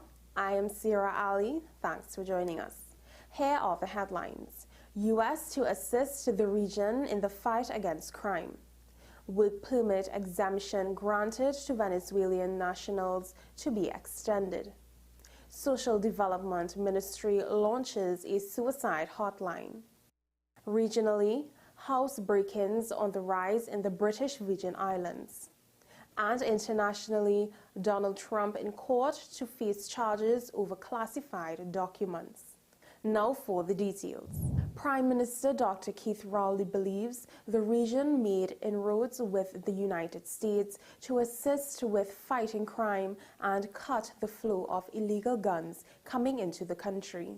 Dr. Rowley said that the U.S. has agreed to assist the Caribbean with forensic capabilities. So the Department of State is now going to be working with us for this regional forensic accreditation, and the United States is going to help the Caribbean with forensic capabilities to bring our systems, not just Trinidad and Tobago, but all the others, up to international standard. The Ministry of National Security says the duration of the work permit exemption granted to Venezuelan nationals in Trinidad and Tobago registered under the Migrant Registration Framework has been extended to December 31, 2023. Registered Venezuelan nationals who were issued with the minister's permits and migrant registration cards are invited to visit the relevant Immigration Division Enforcement Unit office during the period of June 20th to July 28, 2023 to process their extended permits and update their registration cards. The Ministry of Social Development and Family Services is set to launch its suicide prevention hotline. Minister Donna Cox and the team at the ministry will launch the hotline on Wednesday, June 14th at the Maraval Community Center located at Light Pole 1S, Moncoko Road at 10 a.m. The ministry said there will be testimonials and more information which will be shared by key stakeholder organizations. The ministry said the hotline seeks to efficiently provide support to persons with crisis issues related to suicidal ideations, abuse, anxiety, and as well as to help those in need of emotional support. Regionally, the Royal Virgin Islands Police Force in the British Virgin Islands said house break-ins are on the rise this year. In an update, Royal Virgin Islands Police revealed the territory reported 11 more dwelling burglaries in 2023 when compared to the same period last year. Recent burglaries showed that cash, jewelry, and tools were the items predominantly stolen. Head of the Criminal Investigations Department, Acting Detective Chief Inspector, says homeowners often report that they secured all the windows except for one window, which needed to be repaired. Internationally, Donald Trump spent the night in Miami, Florida, before he appeared in court today, charged with mishandling national security files. The former U.S. president flew from his golf club in Bedminster, New Jersey, to his Trump Dora resort near Miami. Trump is facing dozens of charges of illegally retaining classified information, including some about nuclear secrets. It is the second time this year he has been charged with a crime, despite campaigning to make a return to the White House in 2024. He has also denied wrongdoing as he faces the first ever federal criminal prosecution against a former U.S. president. Well, that's news to the hour on WESN. I am Sierra Ali. Thanks for watching.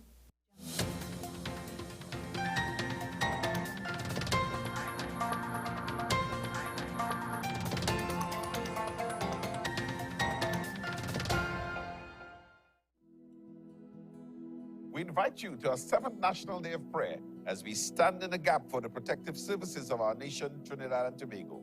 Join us on Monday, June 19th from 2 p.m. at Woodford Square in the city of Port of Spain as we stand in the gap and pray for our Commissioner of Police and police officers, for Acting Commissioner of Prisons and prison officers, for the Chief Fire Officer and firemen, for the Air Marshal, Defense Force, Coast Guard and Air Guard, declaring, "Blessed is the nation whose God is the Lord," Psalms 33:12. It's our 7th National Day of Prayer, Monday, June 19th, 2 p.m., Woodford Square, Port of Spain. See you there.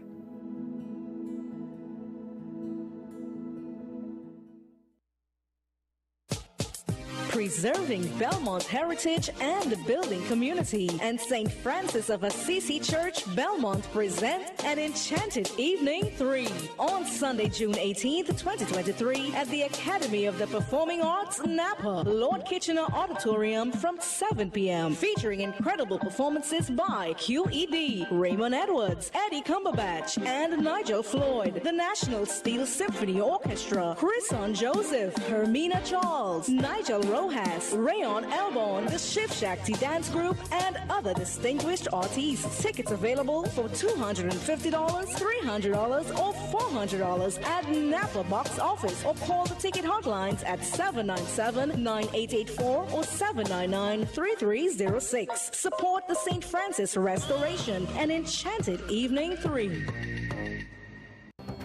The issue, the continued rise in the price of flour and its impact on the cost of living in Trinidad and Tobago. How should we go about it? I want to ask you, what has been revealed to you about the state of vulnerability in the country because of this exercise and because of what we're going through? Is the government losing the war on the vaccine front? The discussion should revolve around the common good for the greatest number of people in Trinidad and Tobago. How do we inculcate a sense of respect and regard for people who may not be of your own political ilk or persuasion?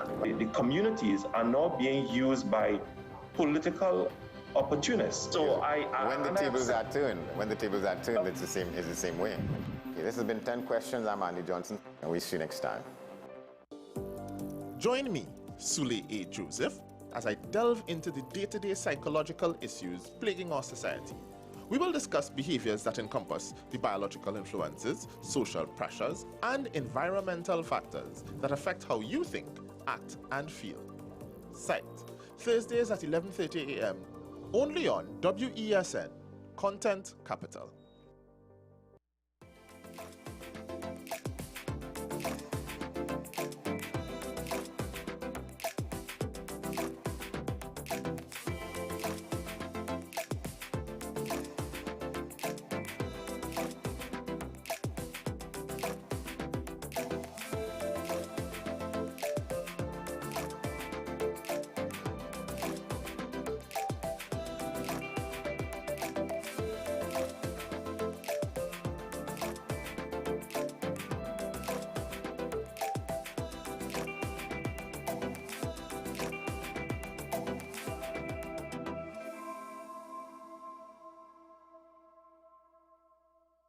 In neighboring countries like Chad and Egypt.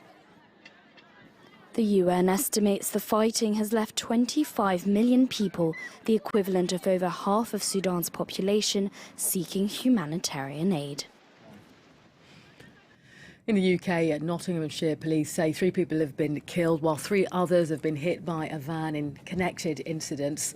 The 3 hit by the van were injured and a man's been arrested on suspicion of attempted murder. Well, police say the investigation is in its early stages and that detectives are working hard to establish what exactly happened. In Cameroon, the opposition leader John Fruindi has died at the age of 81 following a long illness. Mr. Fruindi was the president and founder of the Social Democratic Front Party. He was also one of the long-serving President Paul Biya's historical opponents. Well, Fruindi has been an unsuccessful presidential candidate against Biya in elections in 1992, 2004 and 2011. Let's get you some sports news now. The top football player, Kylian Mbappe, has decided not to extend his contract with his club, Paris Saint-Germain. It comes according to revelations by the French sports newspaper L'Équipe.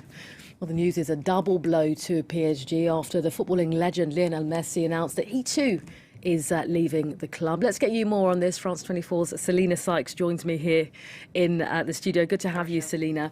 Mbappe then stunning PSG and the football world by saying, look, I'm not going to be staying on beyond this contract. What are PSG's, well, I guess we should say, what more do we know about this announcement? So there are some mixed signals, it has to be said. Mbappe, as you said, told PSG last summer he said that he will not be extending his contract beyond 2024. The French forwards deal currently expires at the end of next season with an option of extending for another year into 2025. He said that he recently sent a letter to PSG confirming a discussion that he had last year with them that he would not be extending beyond that. He did tweet earlier this week, though, that he was very happy at PSG and he wanted to stay at the club next season, though it obviously does seem that after that he does feel that it's time to move on, despite his attachment to his boyhood club, if he wants to win more prestigious trophies such as the Champions League and the Ballon d'Or. Yeah, absolutely. I mean, what are PSG's options at this stage? So PSG will not want to risk losing Mbappe on a free transfer. He is probably one of the most sought-after players. They bought him for 180 million euros from Monaco in 2017, and he's obviously worth a lot more than that. Now, PSG have always said that their superstar would not be leaving them on a free transfer under any circumstances. So even if Mbappe has expressed his desire to stay for another season, it does seem likely this will be a sign or a sell ultimatum. Well, Selina, in terms of footballing greats, we know that Messi will head to the US. We know Karim Benzema will head to Saudi Arabia. Where might Mbappe go?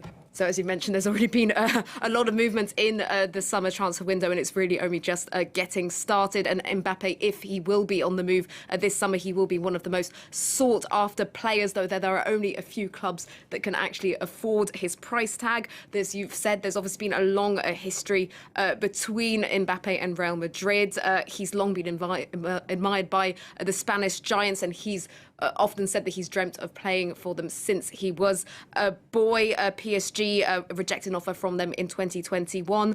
He did look like he was going to sign for them last summer, but he ended up snubbing them. They were very angry about that, but Mbappe is the kind of player that you forgive and forget for, so it could be third time lucky for Real Madrid and Mbappe this summer. We'll watch this space in terms of where Kylian Mbappe decides to go. For now, though, Selina, thanks so much.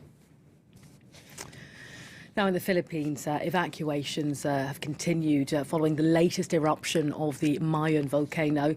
Now, located southeast of the capital, Manila, lava has begun to flow, causing some 13,000 people to leave their homes. Jean-Emile Jamin brings us up to date. Lava spews down its slopes. The Philippines' most volatile volcano, the Mayon, now in full flow. The first fires emerged late on Sunday evening, after a week of increased activity. Thousands of people living in a 6-kilometer radius from the crater have been evacuated. We had this feeling that our end is near. Most of those who have fled have lived in these farming villages for generations, making this departure particularly hard. It's difficult to be displaced from your home. We left behind our livestock and we don't know how we will provide for our daily needs. There's a new sense of fear and suffering as toxic fumes engulf the region. For Amelia Morales, it's the second tragedy she's had to contend with in a matter of days, holding a wake for her late husband amidst the chaos. It's really very difficult because we don't have any money. Mayon acting up and then my husband died. And now we are stuck in the evacuation center. But there remains an unspecified number of people choosing to stay behind, even in areas long declared off limits, and at great risk. Seismologists warn the eruption could turn violent, evoking memories of 5 years ago at the same spot, when tens of thousands were displaced. Stay tuned, we have more news coming up shortly.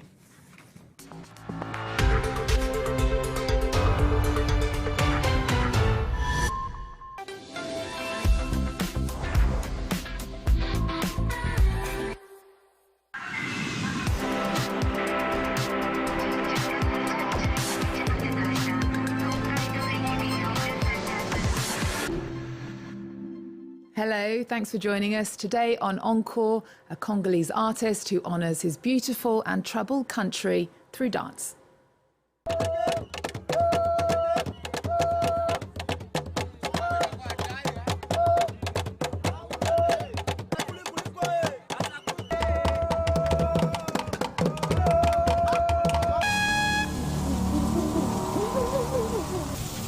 Faustin Inakula is a prolific award-winning artist who's been a fixture of dance festivals in Avignon, Brussels and Johannesburg since the early 2000s.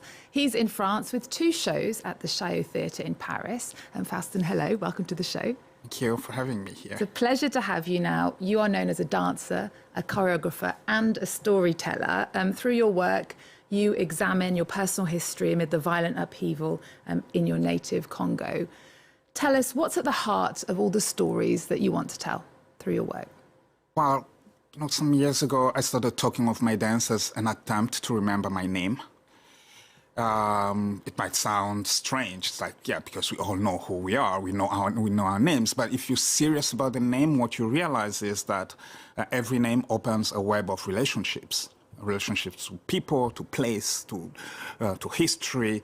And I think my work is trying to clarify where I am at in this journey, as a human being, as a citizen, as a poet. So I keep going back to the stories from my country, from the family, and try and see if it's possible to make poetry with all of that. Well, your work all relates to the Democratic Republic of Congo, or former Zaire, as it was called when you were growing up, former Belgian Congo, former Congo Free State, the private property of Leopold II, King of the Belgians. Now, your first and only solo work in 2011 explored the impact of Congo's collective history on your body. Let's take a look.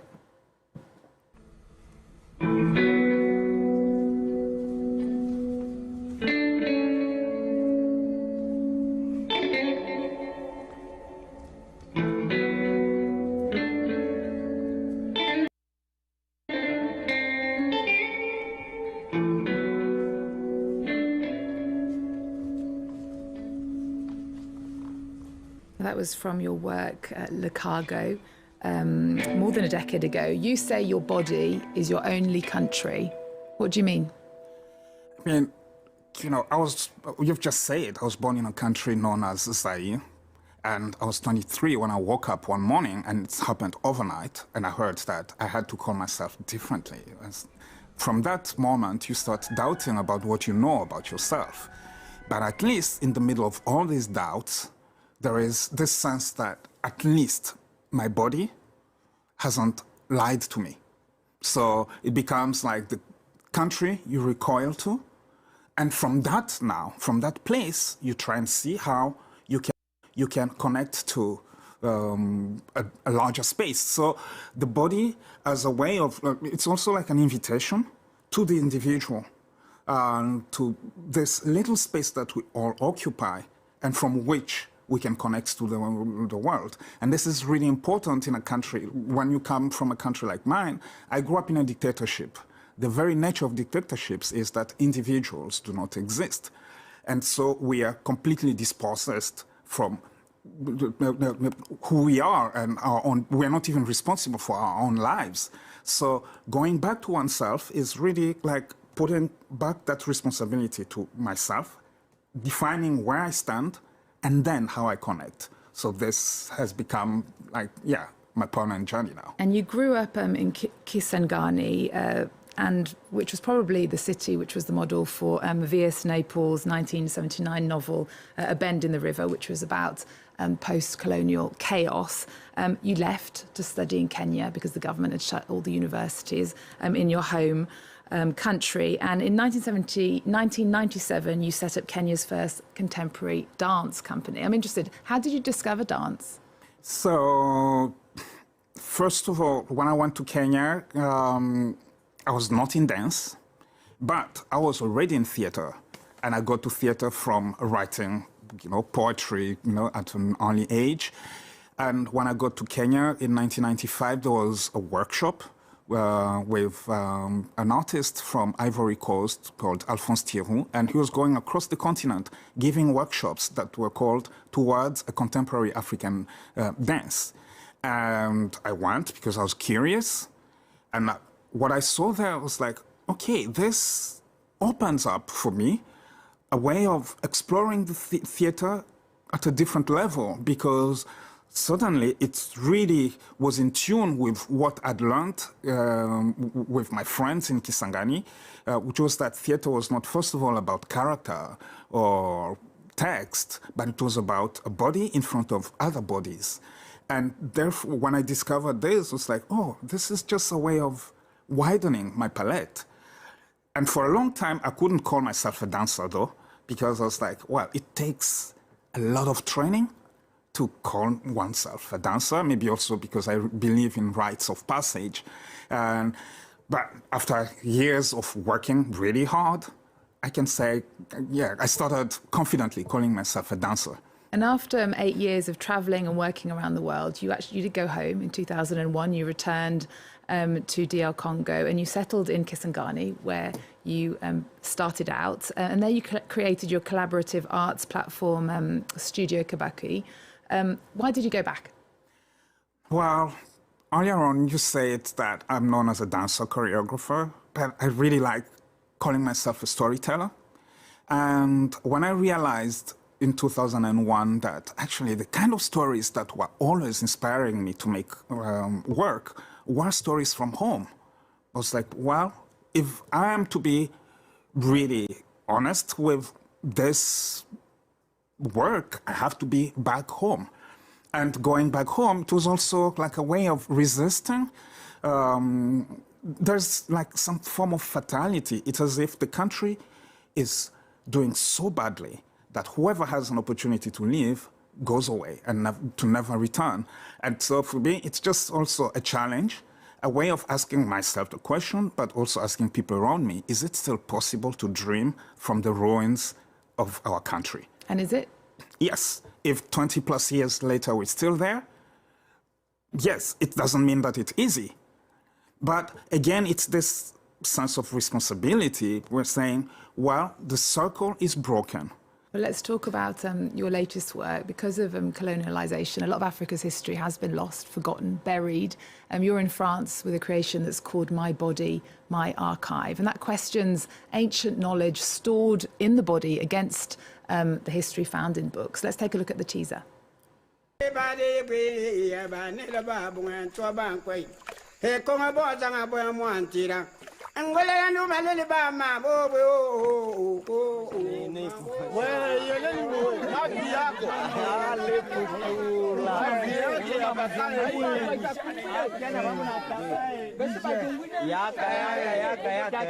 That was from the teaser for your show at Paris's Chaillot Theatre called My Body, My Archive. In this piece, you're saying we can reconnect with history through our bodies. Explain. See, when you are interested in history and you come from a country like the DRC, you're confronted with, the question of archives or lack of them or the insufficiency of archives. In that before colonial times, my ancestors had developed other ways of archiving, but all these ways were broken when the colonial powers came in, and they had to learn how to write about their experience in a different way. And so, for me, the question is, what can you learn about the evolution of a people if you only have access to like 200 years of archives, and above all, when, at least for the first half, it's exclusively the colonial archives? That when being a dancer becomes like an opportunity, because like everybody, every human body, even a baby who's just been born, is ancient, because genetically there are experiences that are transmitted to us from all those who walked on this earth before us. Now, if dancing can be a way of trying to ask the body questions, it doesn't mean that I'm even capable or equipped to understand if the body talks back, but at least to just activate the body. Well, Faustin, you have two shows at the Chaillot Theatre in Paris, My Body, My Archive, and Mama She, Portrait pour Amandine. Both are on between the 14th and 17th of June. And there's a rich selection of dance performances showing over the summer, depending on where you are.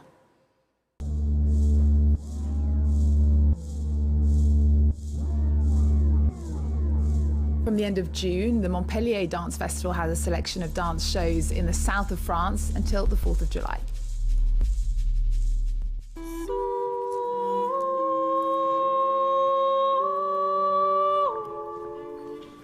At the Avignon Theatre Festival, Belgian choreographer Anne-Therese de Kissmaker has two shows throughout the month of July, Exit Above and En Attendant.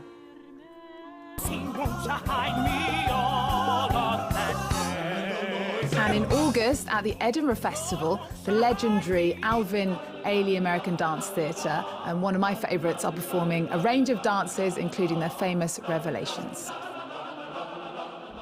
Now, Faustin, we always end our show with our guests' cultural pick of the moment. And what have you chosen for us? Well, I was a few weeks ago in Sharjah, in the United Arab Emirates, where for 30 years there've been this fantastic contemporary arts biennial going on. And there I came across a work that's still resonating today. It's called, once again, Statues Never Die, a work, installation, film. You know, it's difficult to pin it, to put it in a box, but it's a beautiful work by Isaac Julian. Okay, well, it's been a pleasure to have you on the show. Thank you so much for being here with us. Thank you for having me. It's been a real pleasure. Thank you for watching. We're going to leave you with, once again, Statues Never Die from the British artist Isaac Julian. Thanks to today's guest, Faustin Linikula. See you next time. The movement has a history. Dumb, dusty trophies of imperialism. But we must believe that there still slumbers in the blood something which, when stirred, will move with a peculiar emotional intensity toward it. Nothing is more galvanizing than the sense of a cultural past. I'm making a new way.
Views.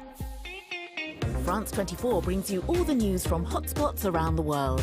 And France, the Middle East, the Americas, Africa, in Asia.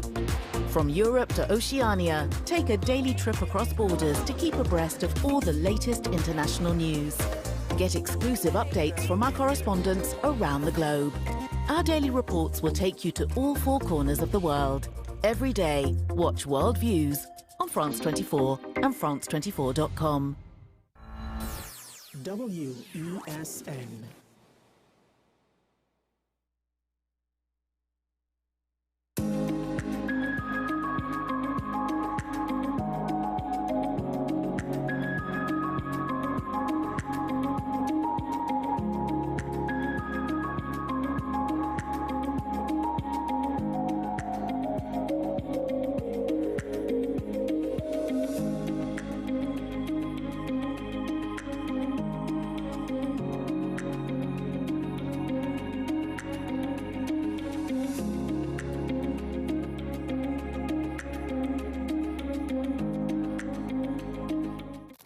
Here's an interesting fact. In Trinidad and Tobago, between 2015 and 2019, there were approximately 40,900 pregnancies annually. This fact leads us to a medical condition that many know very little of. On this episode of What's Up Doc, we discuss gestational diabetes, a form of diabetes which develops in pregnant women and is usually diagnosed in the 24th to 28th week of pregnancy. This medical condition can affect both the fetus and mother, but can be managed to ensure that you have a healthy pregnancy and a healthy baby. To educate us on gestational diabetes, we are joined by obstetrician and gynecologist Dr. Amina Khan, who has diagnosed and treated multiple health conditions in women. Today's Vitaminate is vitamin K. Vitamin K is a fat-soluble vitamin. Your body stores vitamin K in the liver and other body tissues, including the brain, heart, and bone. Vitamin K is known as the clotting vitamin. Without it, blood would not clot. Vitamin K is found in the following foods: green leafy vegetables such as kale, spinach, collards, mustard greens, parsley, romaine, and green leaf lettuce. Vegetables such as Brussels sprouts, broccoli, cauliflower, and cabbage. Fish, liver, meat, eggs, and cereal. And that was today's Vitaminutes.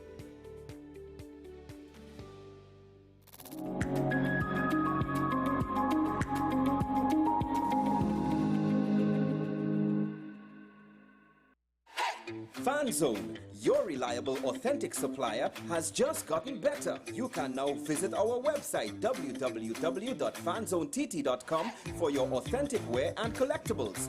The only place where you can use both your Visa debit and credit cards.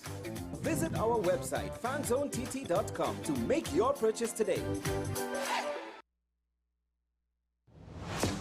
Is it politics? What is it? Is it that nobody cares about sports? The kind of support that sport used to get in the past is no longer here. The thing is, taking a knee doesn't mean that that's the only thing you're doing on it. Right. Taking a knee along with other stuff. Samantha, what are you looking forward to when you return home to Trinidad and Tobago after winning the title? Thank you very much for speaking it into existence. Is there no pressure on Nicholas Ball? It makes me more motivated to work hard and to go out there and rep the white and black. Why are we sending a team to the Winter Olympics? There are a number of Trinbagonians who are in the diaspora and have grown up in winter sport. It's an opportunity that the Trinidad and Tobago Olympic Committee will not close the door on. I also believe in the players that we have. Once you can motivate the players, you can get the best out of them. Take some time for yourself or spend some time with the family at Sandy Point Village Hotel. Enjoy our various studio and suite apartments, self-contained with their own kitchenettes and Wi-Fi. We also have our famous 100-foot swimming pool and our beachfront restaurant, the Steak and Lobster Grill. And our location in Crown Point puts us near the center of activity from the nylon pool to the local nightlife. Call us and make your reservations at 639-8533, 389-2378 or email us at sandypointvillagehotel@gmail.com.